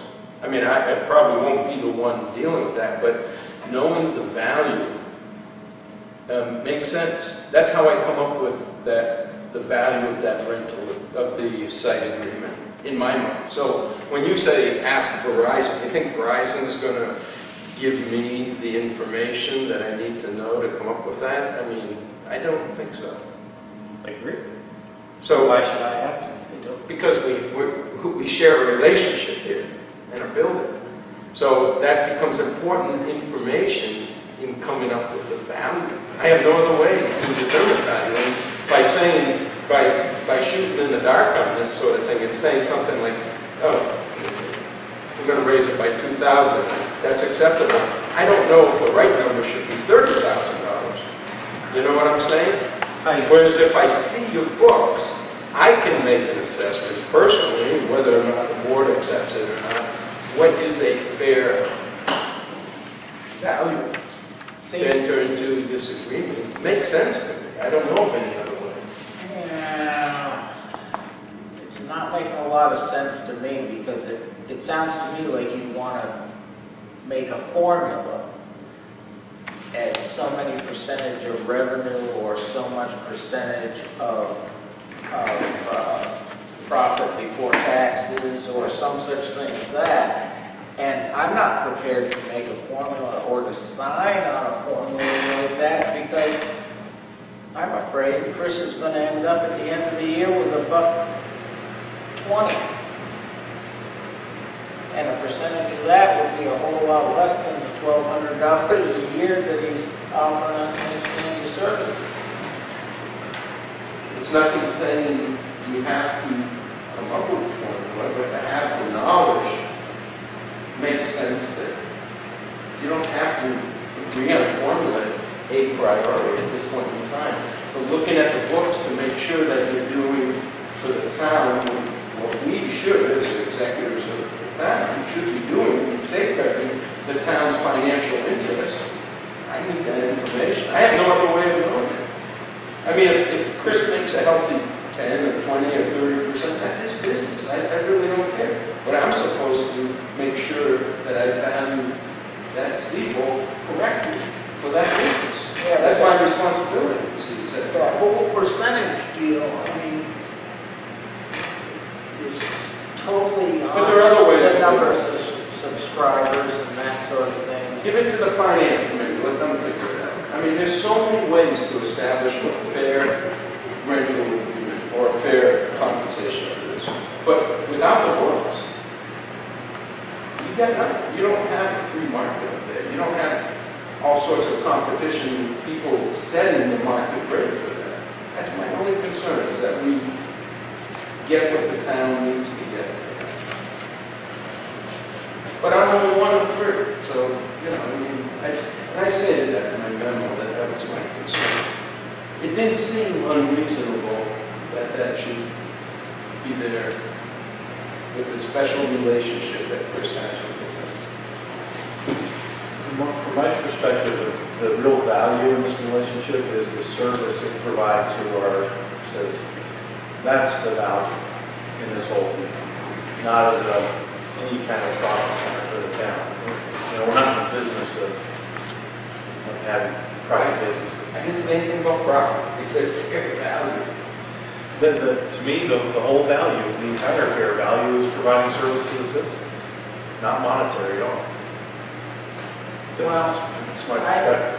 And, you know, and looking at it as a town executive, this should be super beneficial to us. This should be what? Very beneficial to us, to our side of this agreement. Thinking of it from the perspective of a small business owner, I would never agree to that. It's none of my landlord's business how much money I make. And the way it works is the landlord wants to bump up the rent, either I can tolerate it or I go somewhere else. But that's the free market. Yeah, right. It's not the free market. We don't have Because nobody else, competition. that's because everybody else has looked at it and said, it's not worth doing. And there's zero value to anybody else. I'm gonna have to side with Todd on this. I really think that if I was running this business, I would be in very much the same situation, that I would hold my financial cards in my private business close to my desk. And there's, you know, it's between me and my accountant to look at my I mean, you were a business my owner, profit and loss. and it's not like you're sharing all your. But I didn't come to the town as a business owner looking for a special relationship. Yeah. And the town saying the only value in that relationship is getting wired service to all of the people in town. I mean, I know, but to any town that you did business in, they didn't come saying, well, you're gonna make X amount of profit off of this. It's all taxes, right? It's all you're taxed on your profit, and not, in this town, you're gonna make more money than you did in that town, so, you know? well, we think differently, that's okay. Okay. Can I try just one more time? I'm sorry, but I maybe didn't explain it correctly. What these 5 towns did was they financed building the wireless network and then had a third party manage the service. They were failures. Right. The town financed it. But we're not proposing to do that. Yeah. I'm saying that the value of that steeple is zilch. There's a little wrinkle I'm concerned about when we talk about service to the fire department. If the fire department cannot get power up in this building, they're gonna be dead in the water. And I know from Hurricane Irene and different things and dealing with down in the special place you have to plug in, maybe Chris has some alternate emergency solution that would allow them to bring up the fiber to have the internet work in the police department on an emergency basis if the town hall isn't functioning. That's So- a big wrinkle. Does your service run, That, require electricity or the cable coming in? So I do require electricity. Yeah. The MBI service coming into the building has backup power already connected to. So the fiber into the building is fully backed up. The networking hardware itself for the town hall has power backup. That the technology committee is, I understand, looking into whether it needs to be upgraded or not, depending on the length of time required.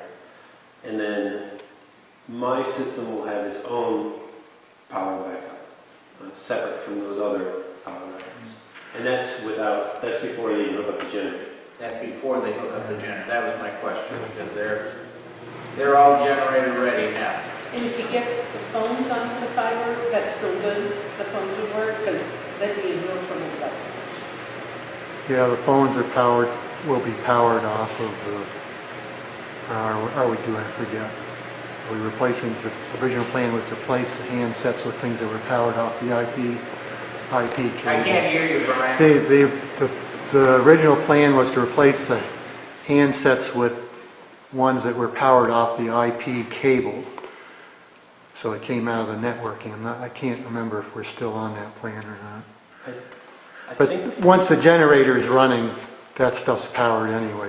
The circuits that are powered by the generator in the town hall include the phones and the computer stuff, is my belief.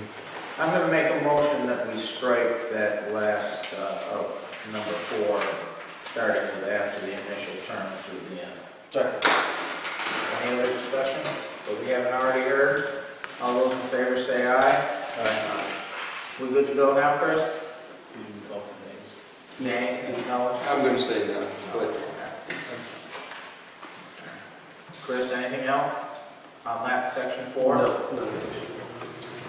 I bet there's not very many things in the rest of it either.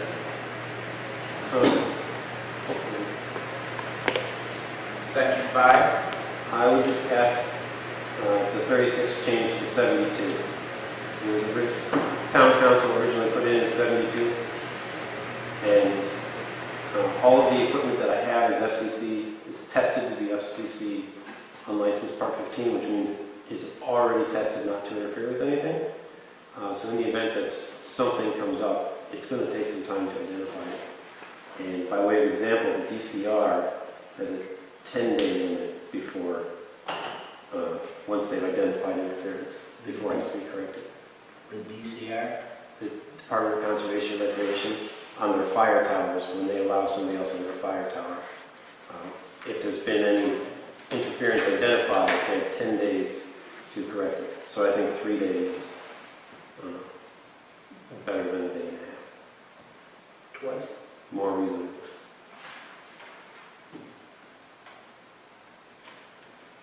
Wrong? what does that mean, Chris, that whole paragraph? I mean, in the layperson's If my system is identified as being having radio interference, especially with our police department downstairs and the fire department next door, I have to correct it either by changing channels, changing settings, or simply shutting the whole piece of equipment that's interfering off, which theoretically could happen if a piece of equipment malfunctions. You could find a disabled piece of equipment, and then there's no further interference. But you're saying through the FCC? It should never happen. It should never happen. But in the event that somebody says, hey, it's your fault, it's going to take a little bit of time to be able to identify it, since it's so unlikely to happen at all. So if the state, the DCR is saying 10 days, and our own town council started off saying 3 days. Well, the thing is, if there was a problem, it probably wouldn't really be a problem unless we were in the middle of something huge. You know, It would normally be something like they're starting to pick up interference on the radios, I think. Less likely major disaster and suddenly somebody's saying the equipment appears causing interference in your routine thing. so 48 would work. 48? 48 would work? Does 48 work for you? I'll write it down. Ron? Okay. Let's make that 48. You make me feel like a winner here, Chris. It's a good thing. Number 6. It's okay. 7, access. That's okay. I 8. prefer without notice, but that's 8. 8. Hilltown Networks agrees to obtain a general liability insurance policy with a face value of at least $1 million to insure them for any loss as a result of the use of the premises and to cover the indemnification provisions herein. I did want to point out that I'm not opposed to the thought of not having responsibility for my business losses, but I also want to point out that I am required here to be insured against any loss already, so that's, I think, worth noting.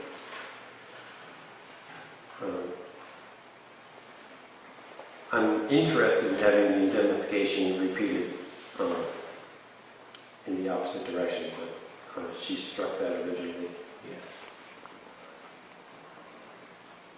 And in the section below, this is where it's a little critical. The town shall be held harmless by Hilltown Networks for any losses, business or otherwise, suffered by Hilltown Networks as a result of the failure of the steeple or surrounding structure or maintenance or repair thereof.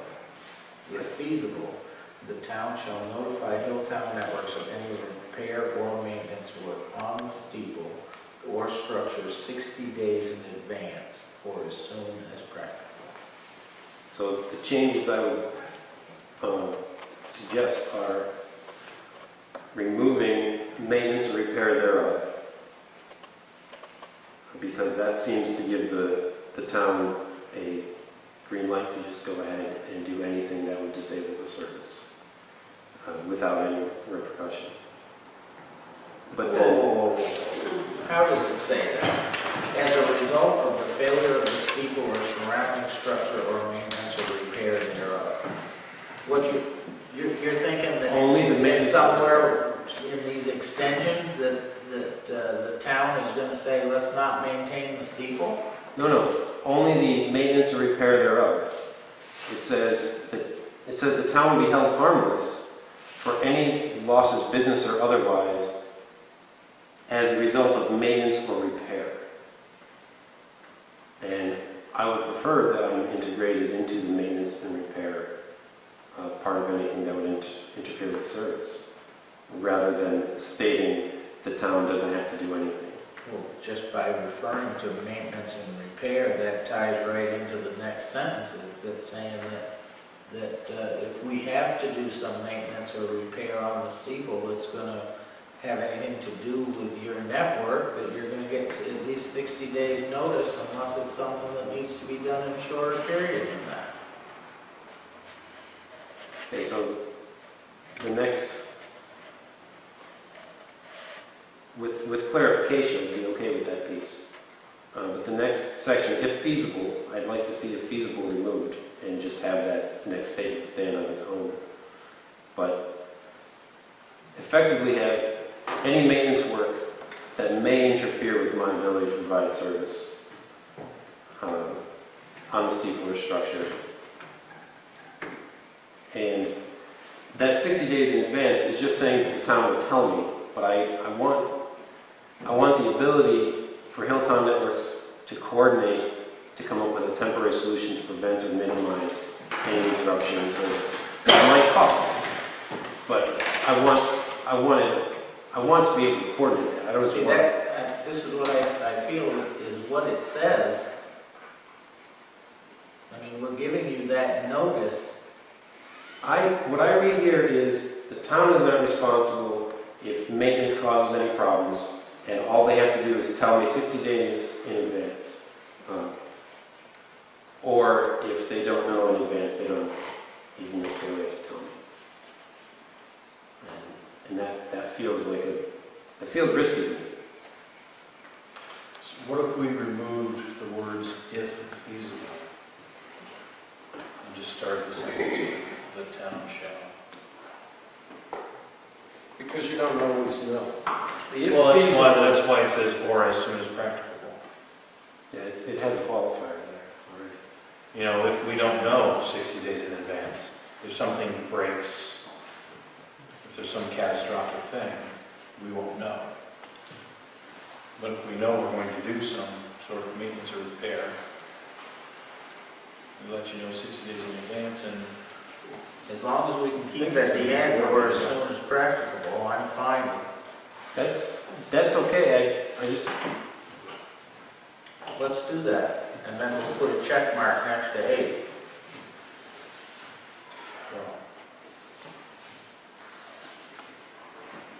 still feels like somebody can shut that stuff down and not have any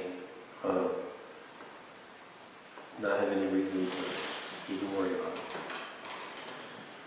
I think we both have to be on our best behavior on this contract. We want service, we want to have the right up there, and, but it is your private business. You've said that, you know, relative to the books and all that sort of stuff. So if we get to the point that we have some failure coming, or we have some siding, you know, rains coming in or something like that, you say, Chris, we're planning on doing this. I don't see, I don't want to put that select board in a position that they have to tap dance around that so much. You know, they have to repair the structure. They're responsible for the building. You need to coordinate everything in the background and work with them.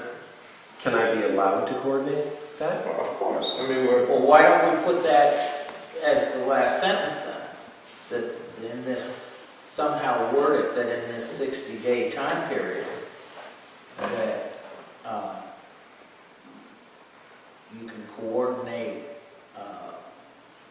Hilltown Networks can coordinate with the town for temporary access if needed other than the speaker.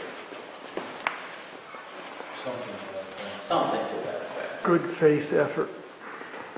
Yeah, that sounds great. Because that's really what we want, that's really what you want. Yeah. so using those words, a good faith effort will be made both by the town and by Hilltown Networks To to supply find an service. alternate solution or something like that. But I don't think we should be involved in the solution, but to perhaps accommodate. Does that sound right? We can work through that. Is that all right? But I have removing if feasible and adding on the end that I'll be allowed to coordinate with the maintenance efforts to minimize interruptions in service. Do you have that, Mary? I'm not sure. Don will have to put some word into it, but Yeah. we know what we're trying to get to. I'm going to cut the phrases. So I'm still not clear on the loss of business section part of that whole thing. Does, the way that it reads now, does it mean that, because when we were discussing this last time, it wasn't just the loss of Hilltown Networks business that we didn't want to be held liable for. We don't want to be held liable for the loss of any business connected to the Hilltown Network. And is that what this means? Yes. Yeah, he will hold us, harmless and defend us against any and all claims. It's because that was in there before. Where, Against any and all claims, damages, losses, and expenses, including community fees, resulting from any negligent act, misconduct, or omission. But this wouldn't necessarily be a negligent act. That's what I'm wondering. You know, if there are claims, damages, or business losses and expenses resulting from something other than a negligent act. but it says misconduct or omission, right? What else is there? I don't know. Yeah. That's why I I'm think that's- asking the question. I mean, are we really covered? Well, I think the second section is if there's a natural disaster, then the steeple blows off and goes to Oz. No. That's where this was from losses to Hilltown Networks, not to some other business that's trying to do their work through that connection. That's where I got hung up on it last time. And it doesn't seem like that clarified anything to me. Maybe it does, maybe I'm interpreting it correctly, but Can you add after suffered by Hilltown Networks or its clients? that would work.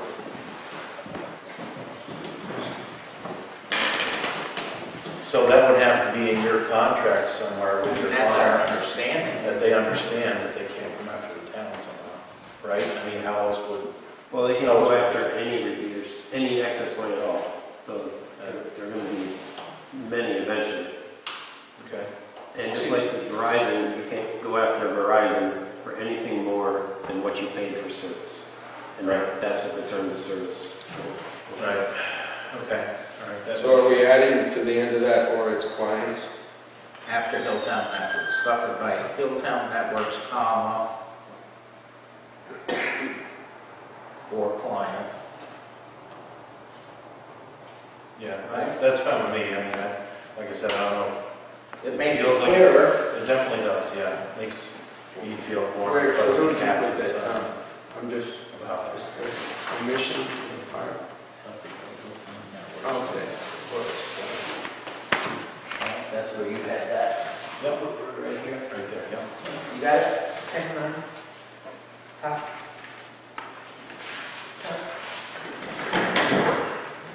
Yes.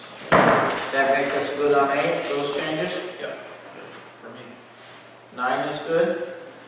It was added by Hilltown Networks, and it seemed to me that it's appropriate for this to be bi-directional.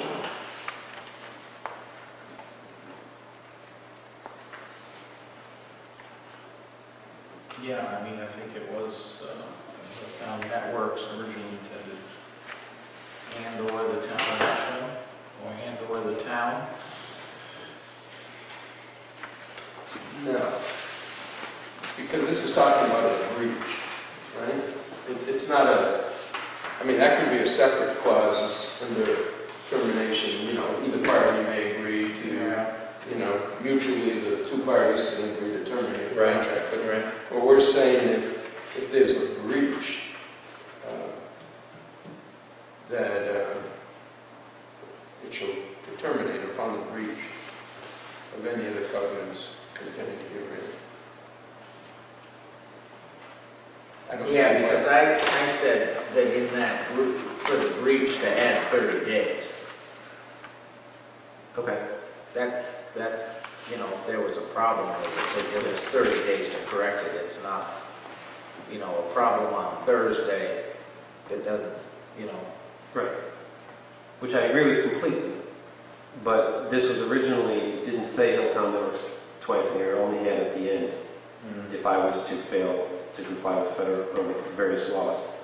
And it seems appropriate that if the town does something that breaches this, that I have the same ability that the town has if I breach this.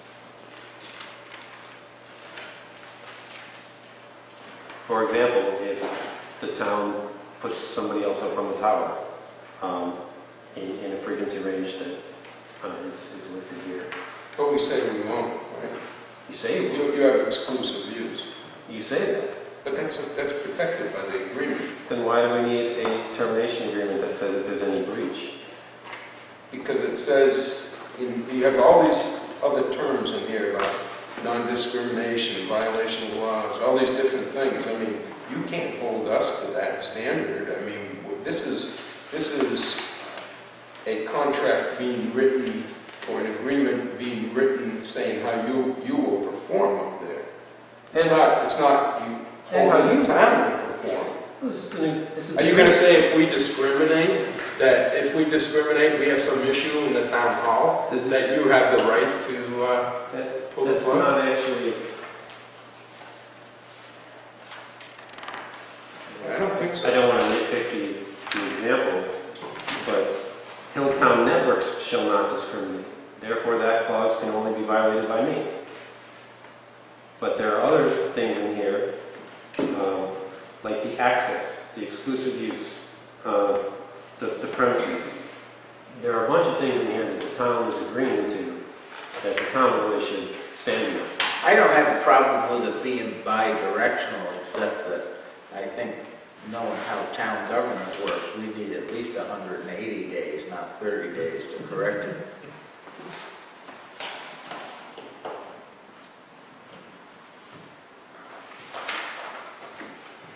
It just feels particularly lopsided in that spot. I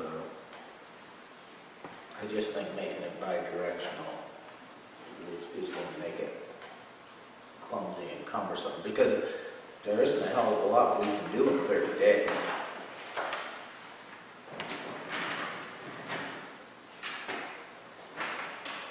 I didn't have a 30-day permit. Well, I didn't want somebody to use an excuse to go the other way, Chris. Of course. You know, that something happens on Thursday, Well, and they're telling you to pack your bags on Monday. I'd like to think, I trust the town to do what's right, but this feels so nuanced that I don't want to work myself into a corner either. I'm making a little note here, let's try to make that, as you termed it, bi-directional. But I do think the town's going to need more time on that.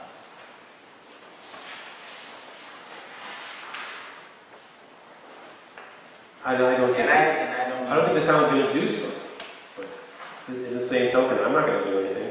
So why don't we strike all or none? No, I can't. not after I put that big deal in there about 30 days. Paulette? Question, if all this wireless is up and running and it all went down, does the town hall also cease to have service because it's kind of tied into everything? So it's prudent to keep it all going, you're part of the same process. It Not is you, the town. It is.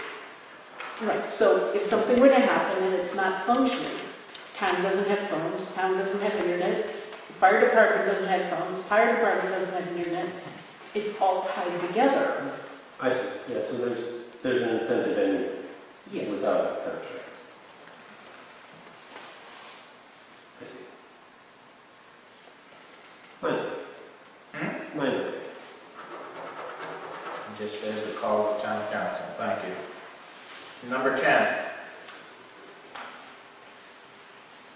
I'd like the 60 days to be 90 days. Just because of the possibility of winter ice coordination with the various committees to make sure that things are done correctly and within their desires. Any problem with that? Ron? I'm reading it. I'm sorry. And you want to change it to how many days? 9. I don't have an issue with that.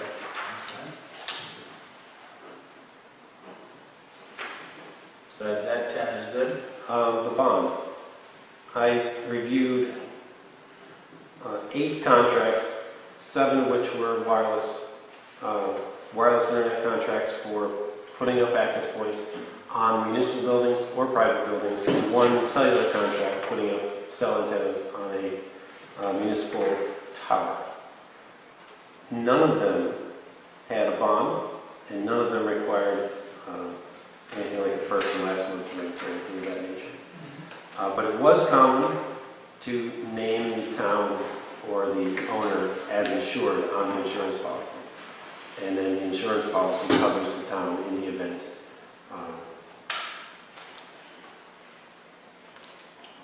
of something that would require such insurance. So that's why it's worded this way. I Okay, if you supply some type of surety, a certificate of insurance that shows that we're named, bang, it's covered. But I think instead of a bond, to say in the insurance and indemnification section that the town will be named as insured on the general liability insurance policy. I really think, Chris, on this one, you're pulling something out of this. I mean, we're trying to cover Ron's concern from 2 weeks ago. Yep. But it says that shall provide the town with evidence of a bond or other surety. So that surety is going to be that certificate of insurance that you're talking about, naming the town as the lost paid, That's, or but that we're covered. a surety is different than naming on one's general liability insurance. Well, I guess I'm assuming it's surety bond. Yeah, Yeah. because that, even if it was a separate insurance, I mean, if you put that on to your regular insurance, it's not going to cost you really anything, but even just to do that would probably be $25 a year So I've never, to make sure that we have. I haven't seen anything like this in any of the other contracts. Yeah. So So I have a bad deal for themselves then. There should always be some sort of, you know, Yankee, yeah, not Yankee Roll, Vermont Yankees talking about they only have half of the amount of money they need for decommissioning in their escrow right now. Only half. This is what it is for, it's for decommissioning. If you don't decommission it, that insurance will pay for us to have to do the decommissioning. And a giant party. Say again? I said I had a giant party. It's going to cost less than, it's going to be 3 hours. Well, you haven't thrown many parties if you think $5,000 goes a long way. Chris, you just have to make sure you take it apart and restore it Yeah. well. And the And insurance provide- pays for it, Sure. the insurance pays for it, not Hilltown Networks. And I still have to, pay the insurance premium. yeah. And adding this $5,000 to that insurance premium is gonna be nothing. I suspect it'll be less than 3 hours. If we run to 5 hours, you're paying somebody $100 an hour, that's $500. Great. Let's say $500. Yeah. Chris, you say that you've looked at 5 sites. I bet you anything. I could take historic sites in Massachusetts that have similar relationship, historic buildings like this, and show you that they're probably double or triple that amount, okay? We have to safeguard the interests of the town and this building. It just makes perfect sense. I mean, I don't see, even out in the real world where you have first and last month's rent and all sorts of things like that. And don't get into rental values with me because we can't see your books and I don't know what a fair rental value is. This seems like a very nominal amount. And this doesn't say that the insurance company cuts us a check for $5,000. What it says is it pays for the cost, whatever the cost is up to. In the event that It's like if it's $300, that's what the insurance company pays. But I pay relative to the maximum. Sure. Which would be negligible. Would be nothing. have you looked into Have you It's found out what not- it would be? It's not like we want you to put $1,000 into an escrow account for 5 years. No, but if I'm about to set up 20 sites in town, you know, there's this argument, like, well, if you can't afford just to do this, I have to do it everywhere. I have to protect everybody, not just this building. And this is a very important building to the town, but people who have homes, people have barns that are as old as this building, that they want to protect also. Perhaps it's a different value for each one. But adding this is You're worried not about the insignificant. precedent, you're worried about the precedent that this sets, and that you're going to be In a way, held to it. every single town is going to want this. About $1,000.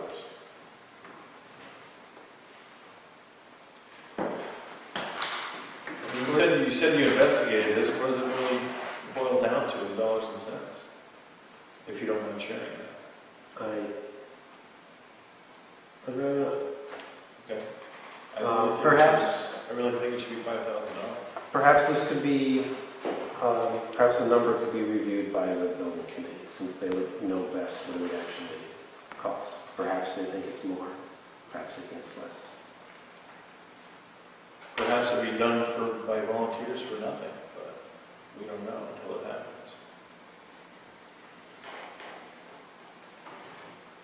I'm looking for expediency here, and I guess I don't even follow your thought as far as somebody else and the next contract and so on and so I'm forth. sorry. Because this,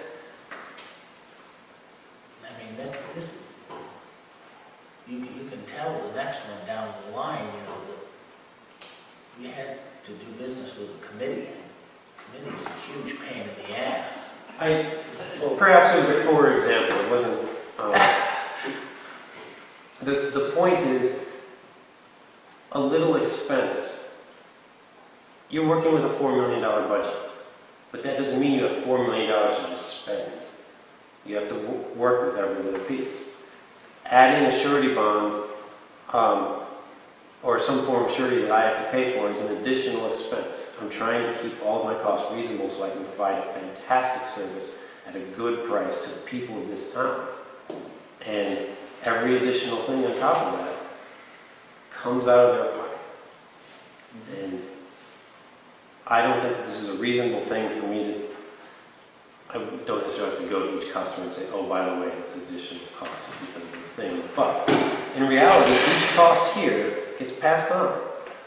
So I think this is unnecessary. You don't think you could put on your bill that there was going to be a $7 per year steeple surcharge? I mean, what we were talking about last time was you putting $5,000 in escrow. Yep. For this purpose. So we got away from that. We're trying to find some other solution to that same issue. Chris, if you take the personalities out of it, you're not here anymore. You're out of business, or you've moved on to a bigger business. And we have to get someone to come in here and dismantle this thing. You can spend $5,000 in a heartbeat.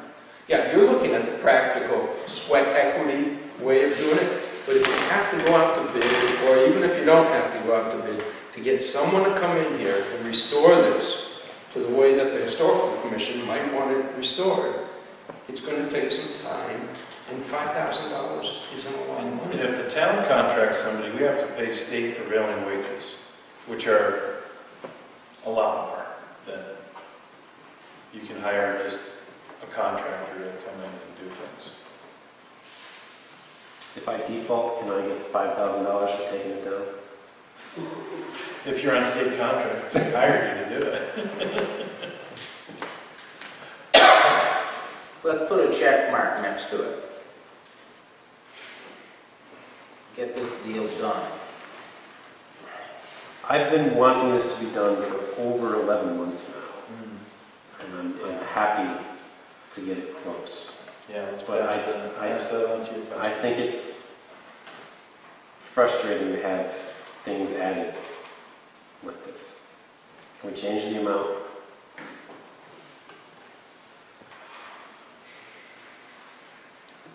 I'd change it to $3,000. I would be in favor of that. But it needs to be in there, Chris.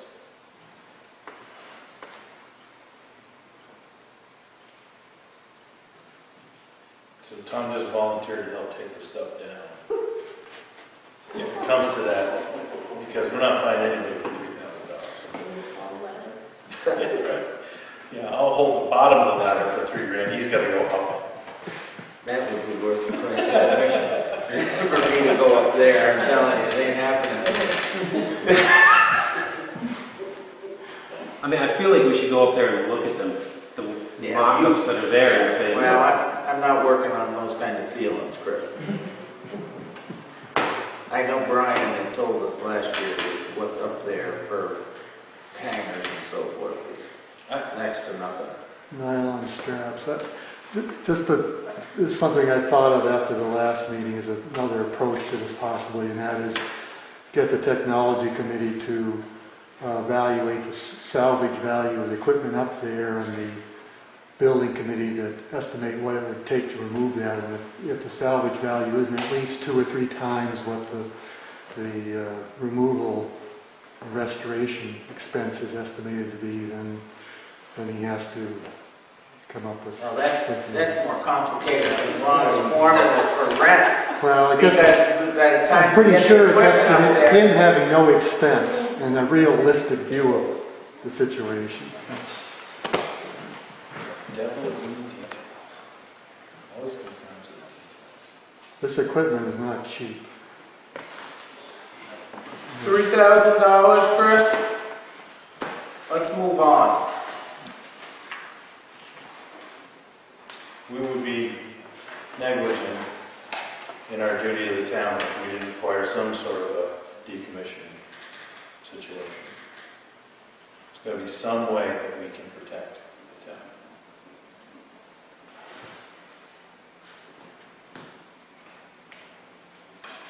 Chris, yeah, is $3,000 for this a deal breaker?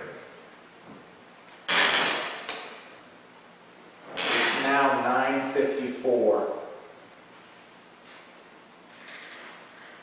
the kids at home are crying. No, they're not. They're sleeping. Because we want them at 5:30 waking me up.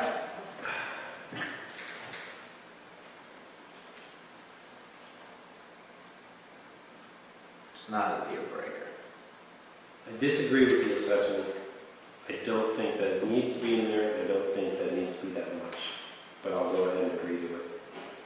$3,000, Todd? Ron? I think 5 is reasonable, but I'll go with 3 just to get this thing off the table.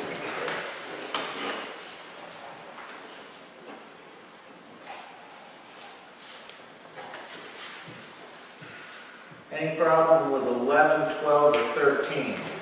No, I have no further changes. What do I? Nothing in marginal headings and pronouns? There's a lot of pronouns in that piece. I don't know if you can do that.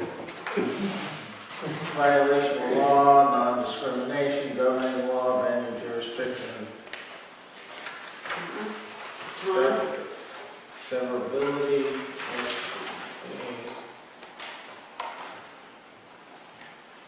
Tom, if you're talking to town council on this, you see how the headings are bold here? Yes. It makes them look like they're more important than the rest, but you can see like on 11 above, assignment should be in bold, or just undo issues consistent.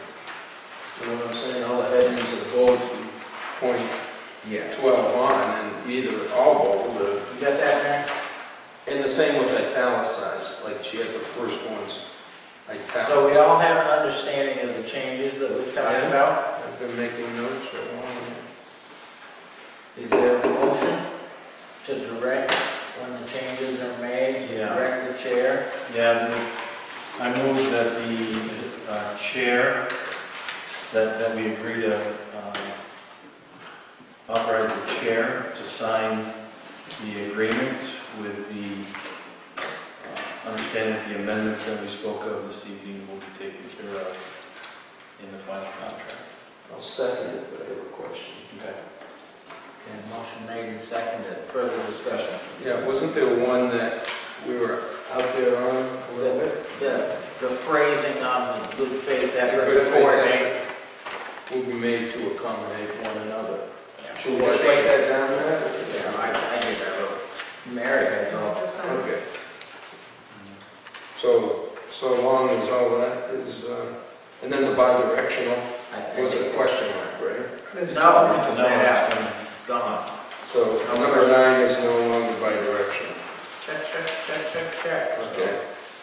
A couple of scratches and changing 36 to 48 and 60 Right. to 90. Any other discussion? All those in favor saying, by saying aye? Aye. It's unanimous. All right. Chris, you get it back, get the draft. You and I will review it. If all these changes are in, you'll be in business. You don't have to wait 2 weeks. All right? Deal, thank you. All right.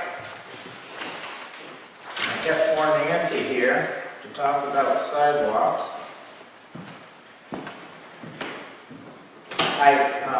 On the agenda, I had old business of the Ashfield House lien. I'm working on it, but I haven't got anything of substance for it. I was hoping to have it today. All right, winter sidewalks. Going up and down the street, walking the dog, looking, doing a little measuring. I haven't measured the whole thing yet. But we have some big issues on the sidewalk as far as keeping it open in the winter. In places.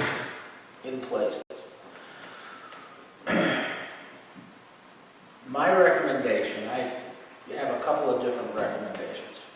First, I'm going to make a motion that we establish a village winter sidewalk maintenance fund that people can donate to go along with the money that was voted at town meeting. Not only residents along the street, but residents through the town and businesses.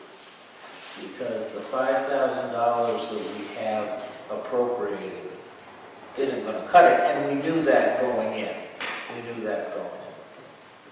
So, do you have that motion?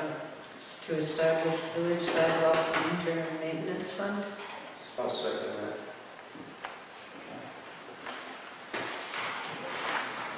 I suppose the terms of that, is that the select board, it would be expended by the select board. Right, I guess I'm adding on to it. I mean, we have to have some description or authority that it'll be expended by the select board in conjunction with other funds to maintain, to provide winter access via the sidewalk.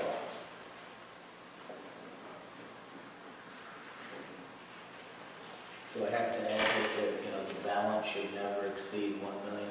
Okay.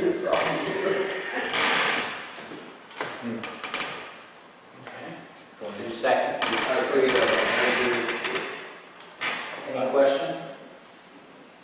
No questions, I was curious to see how it works out, All right. and Well, if I'd been better prepared, I would have had a check to the collector tonight to get it started. But I think there's a lot of people in my visits that they understand that it's costing them money now to keep their sidewalks open. So if they can use it in conjunction with the town. in lieu of cash donations, would we take bags of salt dropped on the doorstep, or no, only cash? Somebody will have a problem with the salt in the environment. So if we're still discussing it, Tom, how do you, funding is one side, but operationally, what's in your mind? Operationally, what's in my mind is starting on the east side of the street. We would start at the Episcopal Church, the west side of South Street, Okay. and come to the firehouse. Okay? We would go across, we got the crosswalk here. Right. Good. start at the east side of the Congregational Church and continue to the hardware store On the north side. along the north side. There's a crosswalk, come back. Step. There's a crosswalk right in front of the hardware store to the library. No. No, the next crosswalk is up at the Verizon station. It's up Buck Road. Yeah. There is a crosswalk by Elmer's. Right. Okay, I'm sorry. I always think that there's a sign there, so there's a crosswalk. Well, I really feel that maybe we'll have to add a crosswalk. You can't. But, Stay trouble with it. but, But are you We trying? can deal with that another day. the problem with using the crosswalk in the winter, that's the west side of Elmer, Yeah. is that the sidewalk, and it's the same reason that much of the sidewalk east of South Street, a lot of that sidewalk is on the curb. The sidewalk butts right up to the curb, so that There's no room. there's nowhere to put it. And if you go west of Norton Hill Road, there's quite a long stretch where it butts up to the curb or is only 2 feet. Right. So there's no place to put it. So at that point, it's not, I mean, it'd be hugely expensive if we end up with a lot of feet of sidewalk where we have to do snow removal, complete snow removal. But Tom, you're already on the north side of the road, since you crossed over to the Congo Church. Why don't you just stay on the north side of the road, Because, all the way to the Verizon? No? well, you've got to have access to the library. Right. But we're not doing the walks in front of the library. Well, that would be sidewalks. I suppose the library, you're saying the library's going to do that? Well, you said. That sidewalk has, that sidewalk has to be open. I thought you just said we're going up in front of the town common here, across the street. No, And then, I'm saying that sidewalk in front of the library. So you're saying go all the way up through, Just for the first year, try it out. just stay on the north side, I suppose, because I was trying to accommodate the library. Yeah, good. And that's not a terrible idea, because when you get up to Carol's, to Ricky's there, it comes out against the curb. You know, that sidewalk does have that little S curve in it. well, I mean, okay, so forget So if you stay- about where it's gonna be done. Well, no, How is it gonna be done? Well, I think what we're gonna need to do is sit down, and that's my next stage, is to sit down with some of the local contractors. I think we need to just set rates, and I think you're gonna find that some contractors will take a stretch, and others will take another stretch. Same way the state does snowplow, right? We set a rate, Yep. and then have some terms with that, some insurance, Sure. parcel it out. Somebody would be willing to do it. It's going to be, it's absolutely a pilot project this year. Probably the most important part of the whole thing is to compare notes Absolutely. with the contractors of what worked, what didn't work, what were the big challenges. Let's just do it. But that would get us access up through. Now, the reason I didn't want to be on the north side from the Congregational Church going east is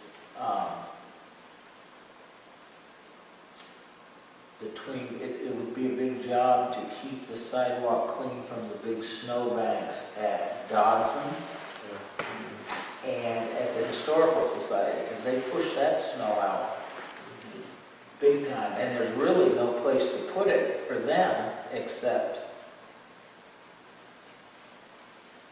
So I don't have all the details worked out, But if but I, people can predict what sidewalks are going to be open with respect to what crosswalks, they'll alter their patterns to try to make it work personally.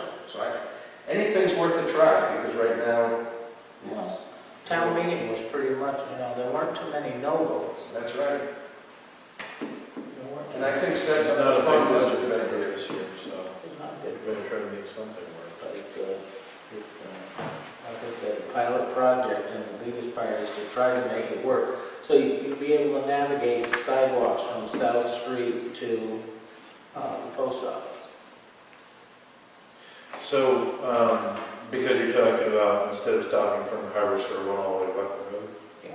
Yeah. And then the crosswalk, and then it'll just be from the crosswalk there going up around to the post To office. the post office. And the short section just in front of the library, you mentioned that being done? Well, I was figuring somebody needed to keep that clean. I mean, think the library library. neighbors could do it or something. Yeah. Hell, they mow- But we they do mow the sometimes lawn things and with it. I've done- trim the bushes and do everything else. If I could interject, once upon a time, there was thought of committee. And the other thing that I've always maintained is, I sometimes feel you're making it more difficult than it needs to be. Many of us on Main Street have said we will continue to do what we are doing. So from Greg Ruth through the hardware store and in front of Bob Parati's, so from Brian Dickinson through Greg Ruth, that's done. We do it. We're going to continue to do that.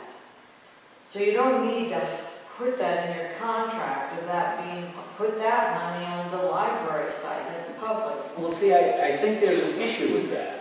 There's an issue with that, not that it's not appreciated, but somebody's gonna have to, there's gonna have to be some maintenance to it as far as sanding it and so forth for ice. It's one thing to clear a sidewalk, it's another thing to have it so it's navigable. Right, and we do that. I think between Greg Ruth and Brian Dickinson is probably the most navigable piece of sidewalk out there. Maybe I'm Other- thinking of a bad example then to what your statement was. But there's other places that people try to keep it open that are far from navigable. And if the town has to kind of decide where it's going to have, what the plan is for responsibility. We're not going to be responsible for all sidewalks. Well, the library is critical. To think that the town isn't going to maintain that section is, Well, the library does that anyway, to be honest. Right? They pay Williams to come in. They do, and the neighbors jump in if they've come and there's a little more snow or something. It's the way we've done it.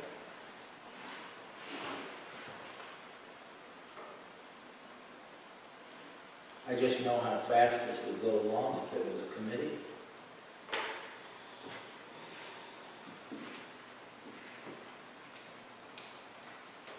And we only have a limited number of funds, so if we can limit the amount of sidewalk. And hey, if there's a 1,000-yard stretch in there that isn't going to be any expense, that helps our budget tremendously. exactly. So, I guess the people on Main Street who are going to do it anyway, Walk on one side. well, it's a coordination thing, and so whoever's going to do that, because some people are going to continue to do it, you're going to have the library do theirs. I mean, some people could, if they are paying somebody, if they took that money and donated it to the sidewalk fund, that would help the town pick up doing it. I'm not opposed to having a sidewalk fund at all, I just hate hate to see this be more difficult than it needs to be. And, I agree, but the problem is, Nancy, the way I see it, is that it's not just doing it, it's having a responsibility. The way I see it, Nancy, I hear what you're saying.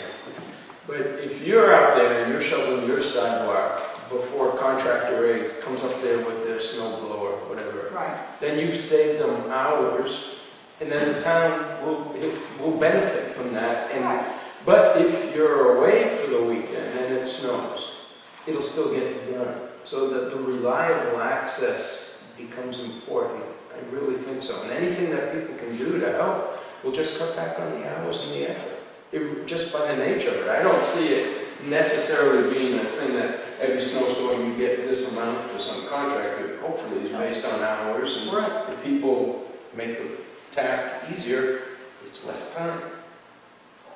But it needs to be open for the kids and for the elders and business. And that, Yeah. and aren't we addressing, when you and Richard came in to talk about sidewalks, the key was that to make it so a person could navigate pretty much from one end of the village to the other without having to walk in the middle of the road. I've always maintained both sides have to be dealt with.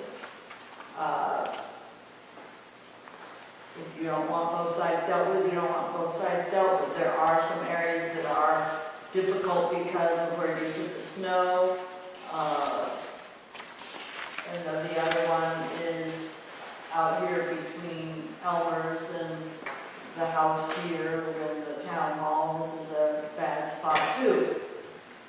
I don't see why that's the area where the highway department can come. They do in big storms, they come in and scoop some of that away and pile it somewhere.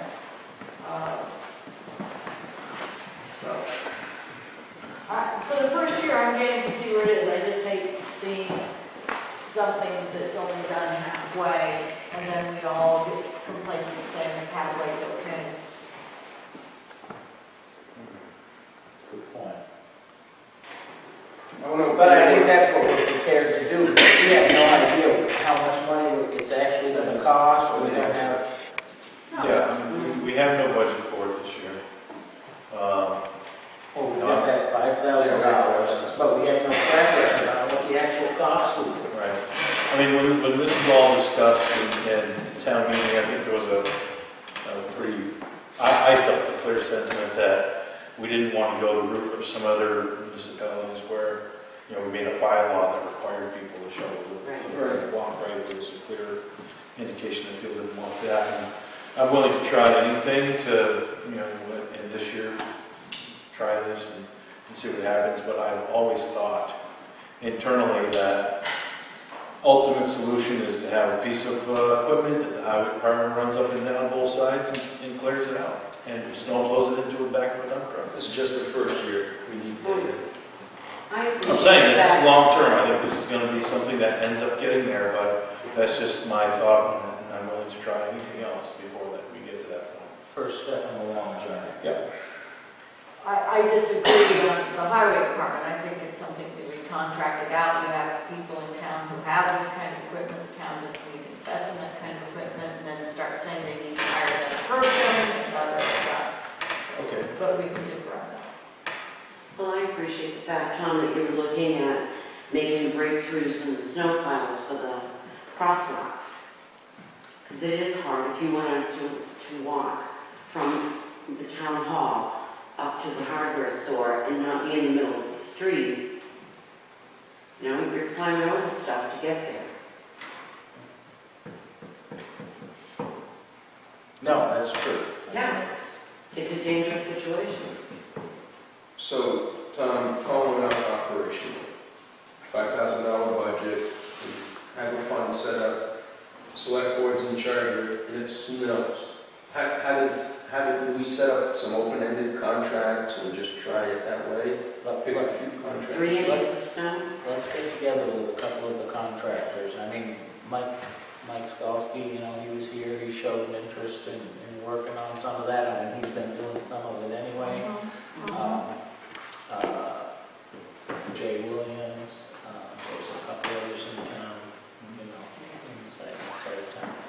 But I think if people have a little different approach to taking care of their section, I think that's okay, because at the end of the year, we can get together and It's part of the charm.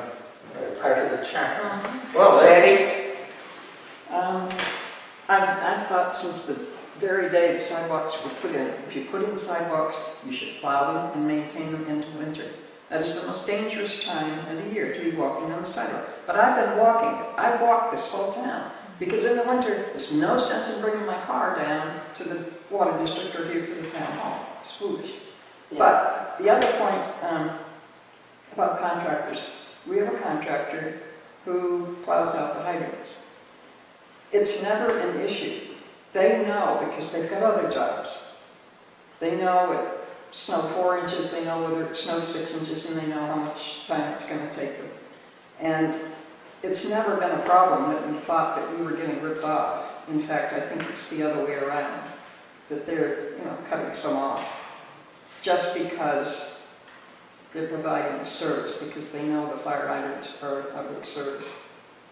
But I think in conjunction with, I know if you're going to leave off parts of sidewalks, I don't think you should, but I'm willing to go along with it for this one-year trial. But to also, the people that have places to put the snow, like down here on the north side of Main Street, they shouldn't be allowed to just pile this great big mound there to have people have to walk over.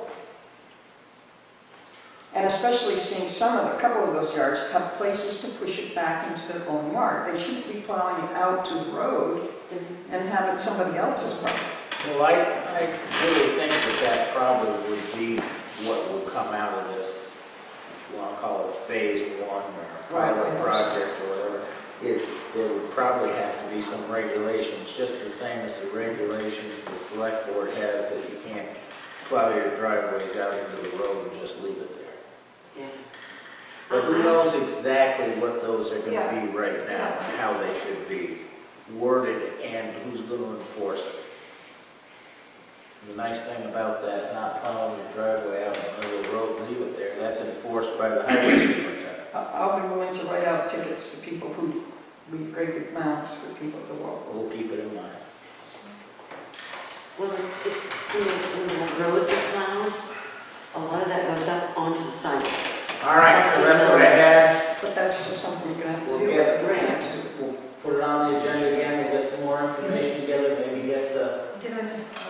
yeah, we haven't voted yet. oh, we have So we've it's- been discussing. Good discussion. I'm glad you're keeping me, And I was gonna, feeling like buzz here a little bit. All those in favor say aye. Aye. Opposed? Okay. Last week, or 2 weeks ago, I am aware of the time, it's 10:20, and we're going to be back here on Wednesday night.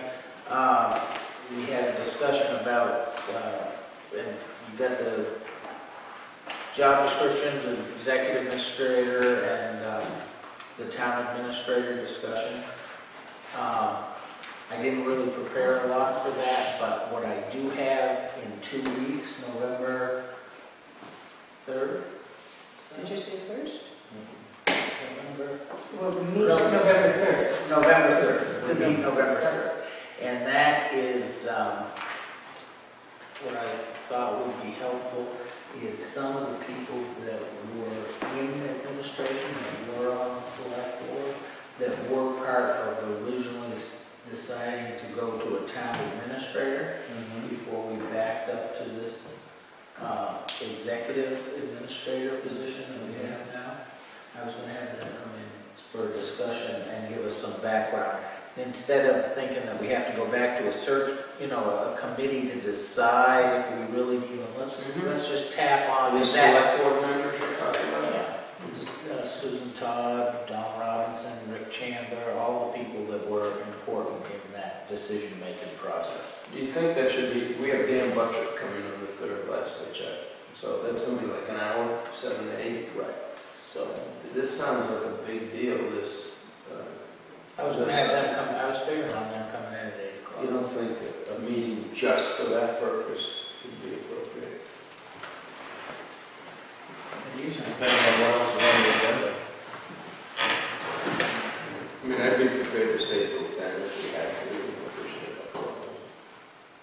So I'm fine. Let's try it, let's see. Yeah, it's just, I bet them, just not load up the agenda with other stuff, if we can help it. picking out wallpaper for the lower hall. Not like, no.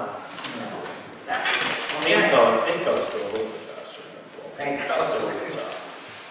How are we gonna get word out on this sidewalk fund so that people can contribute? Well, we got one reporter here, I bet it'll be in the paper, and we'll get David Cole. We'll have it in the Ashfield News. Okay. It'll be on YouTube. Be on It'll be the on the YouTube. On the www. All right, liaison report. No report at 10:25. I signed a reimbursement this morning, Tom caught me when I was walking the dog, they signed a reimbursement. I want to say it was $146,000 for the rapid road recovery, so I could get reimbursed. Yeah. So you're going to, there's a deadline associated with that, and get it done, so I did sign that out on the street this morning.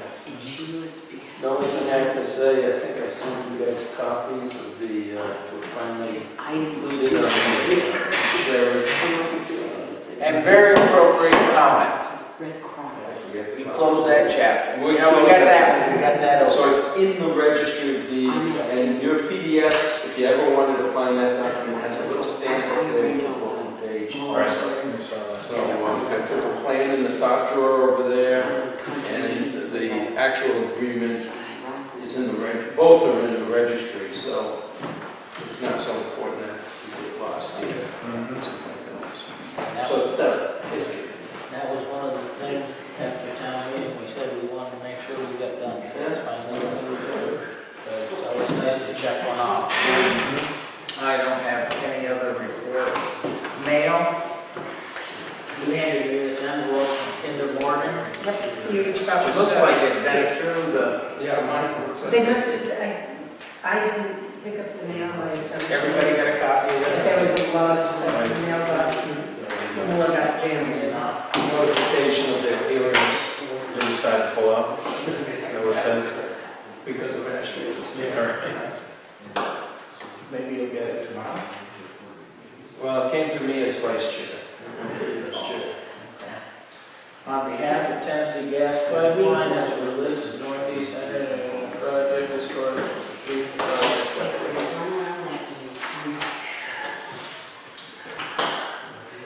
The next page is all the different hearings that they planned out. Public hearings. So you can go to North Reading on the 12th, Pepperell on the 13th.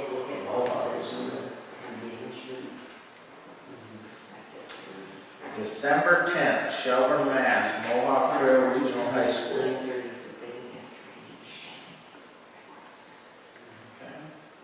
But you can go anywhere you want. Greenfield Community College, December 3rd. So this is just a letter notifying us of their upcoming public hearings. Zero open houses. Open house. Open houses. Northeast Direct open house dates and locations.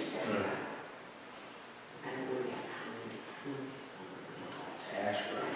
Who the hell was that? Hollis, New Hampshire. There you go. Why did they have to go to Hollis, New Hampshire?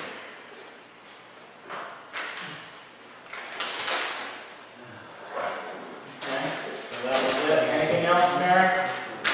I don't know how that got so crinkled up. I thought maybe you would have rented sort of with somebody at the post office. Yeah. Maybe. It came back, it came from the post office. Or that happened. We have a resignation for Patrolman David Gregory Koshak. He had signed up to work with the police department, and he just doesn't have time. He cannot devote the time he needed. That was kind of a short thing, but it was. Copy to the chief. Yeah, it was, right. She delivered it.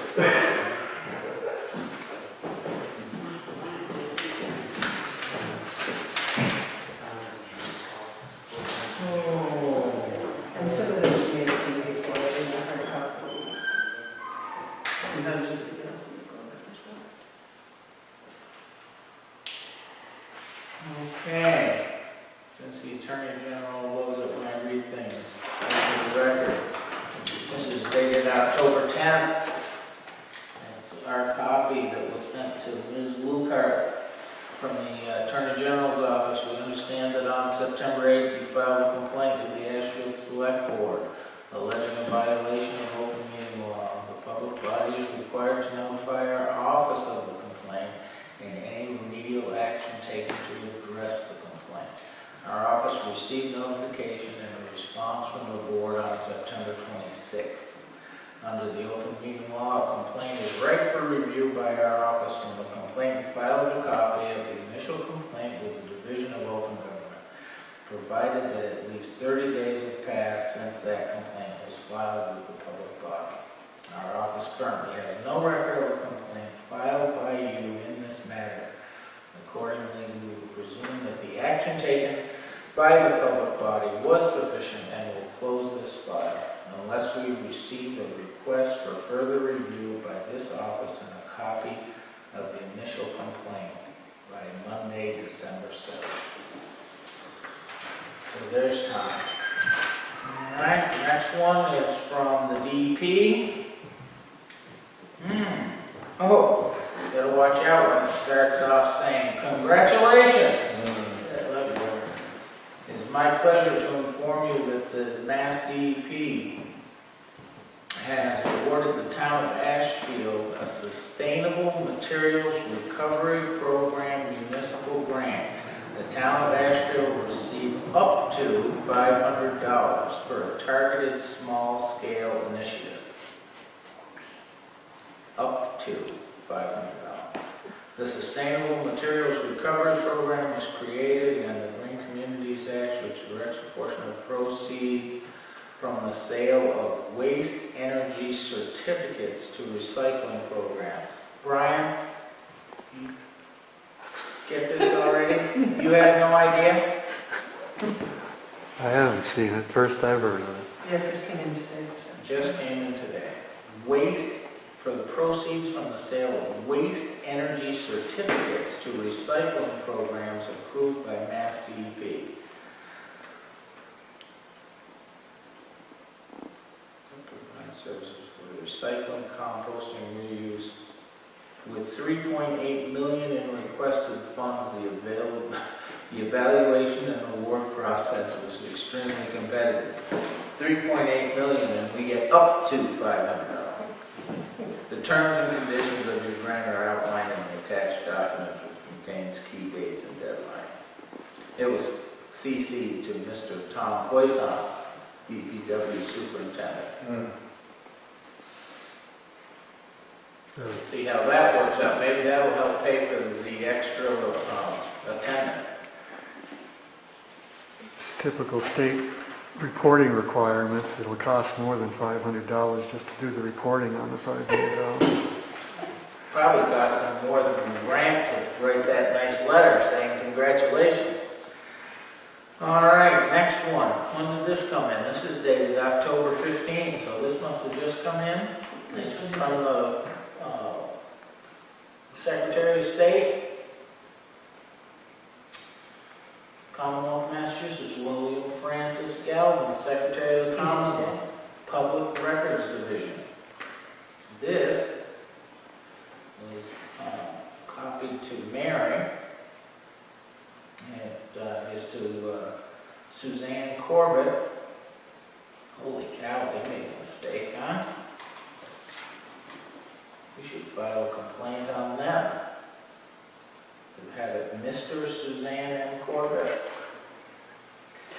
says, Dear Mr. Corbett, I received your letter appealing the response of the town of Ashfield to your request for records. I have directed a member of my staff to review this matter. Upon completion of the review, I will advise you in writing of the disposition of this case. If, in the interim, you receive a satisfactory response to your request, please notify this office immediately.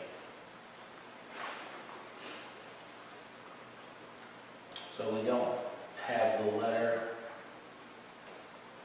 of what Sean Williams, this is from Sean Williams, what the request was, or to follow up? Nobody's followed up yet. No. The ball is definitely in their court. Okay, here's a letter from the town of Chalamont, from the Board of Selectmen. Dear Select Board members, in preparation for the upcoming budget season, the Chalamont Select Board plans to request, I'm sorry, I think that's going to be outdated. Go ahead.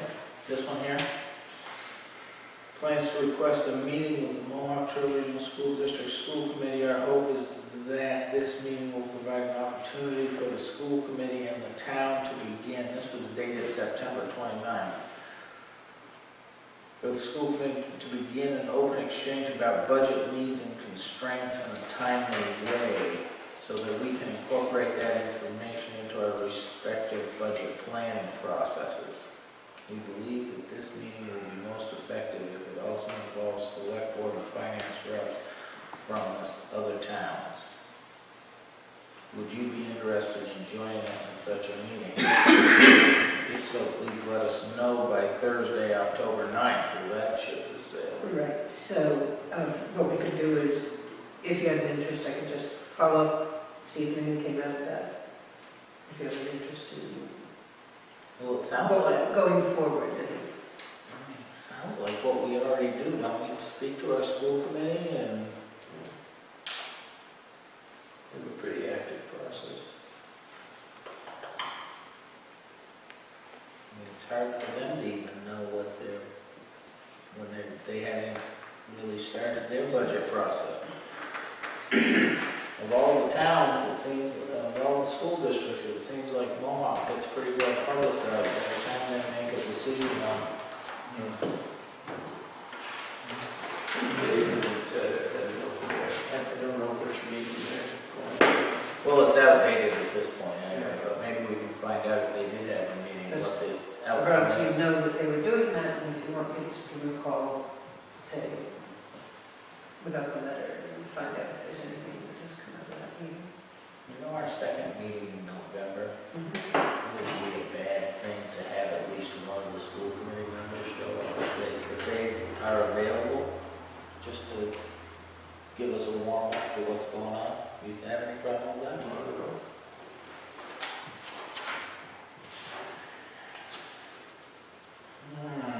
And then you must have sent this, or did this come in an email already? This is the news release for the solarized mask. We already saw that in our email. Sometimes you want to get it into a meeting record, so I bring things that... You do a good job forwarding stuff because I get the original and then yours is right behind it. Oh, yes, I do often forward things that you may have gotten because Which is fun. I not often a trouble. cannot tell. Yeah, that's It's not fine. registered. That's good. And then I still didn't read it. Like the veterans deal. That's that. So much done. All right. Clear that. I don't have anything not anticipated, 48 hours in advance, public comment. Any public comment? I was in the town hall this morning, talking to Laura, and somebody needed to use the elevator. The only people that were there was Laura and myself. The assessors were having a meeting with state officials, so they were out of the picture. Not that they'd know anything about the elevator anyway. But for my personal satisfaction, I would like to have some instructions on how to run that elevator so I could help somebody that needed to use the elevator. A person shouldn't have to sit down there in that hall and have Laura run back and forth with paperwork to get them to fill it out down there. And now, if it was winter, the poor person would have been freezing to death down there and not get the help they needed. So, if there is a trick to running the elevator, I would like to know how to do it. I think we're going to have to they were in to look at that elevator about 3 weeks ago. I think we're going to have to get them in to look at it again. But are there directions there on how to operate there are directions right there, but as I understand Well, but it, it wouldn't work anyway. it would. Yeah, there's a problem with it, That elevator is apparently. dead on the bottom. Well, I don't know, in this day and age, somehow we got to be more proactive on the elevator because we shouldn't be shutting people out. Because it seems like once a month that we always get reminded on the aging population. I mean, it could have been me. I mean, I might fall down and break my leg and I might need to use the elevator, but hopefully it won't happen, but. I mean, I noticed one of the problems, I think, I know, that one of the problems that the libraries run into here sometimes is they're not used much or enough. But I think they're also prone to problems.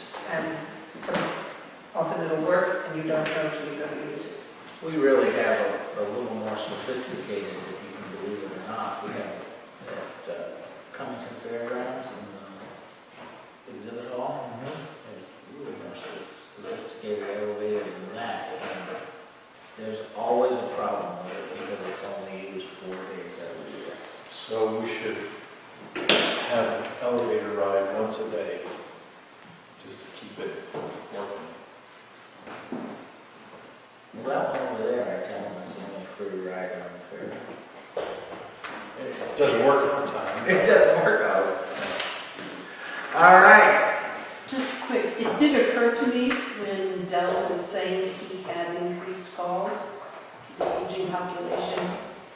We were just saying, I mean, the town's headed that way. For sure. It is. All right, we don't have any executive session because we don't have anything on Ashfield Nelson Lane, so anything else? A motion So move. to adjourn. Second. Any other discussion? All those in favor say aye. Aye. Aye.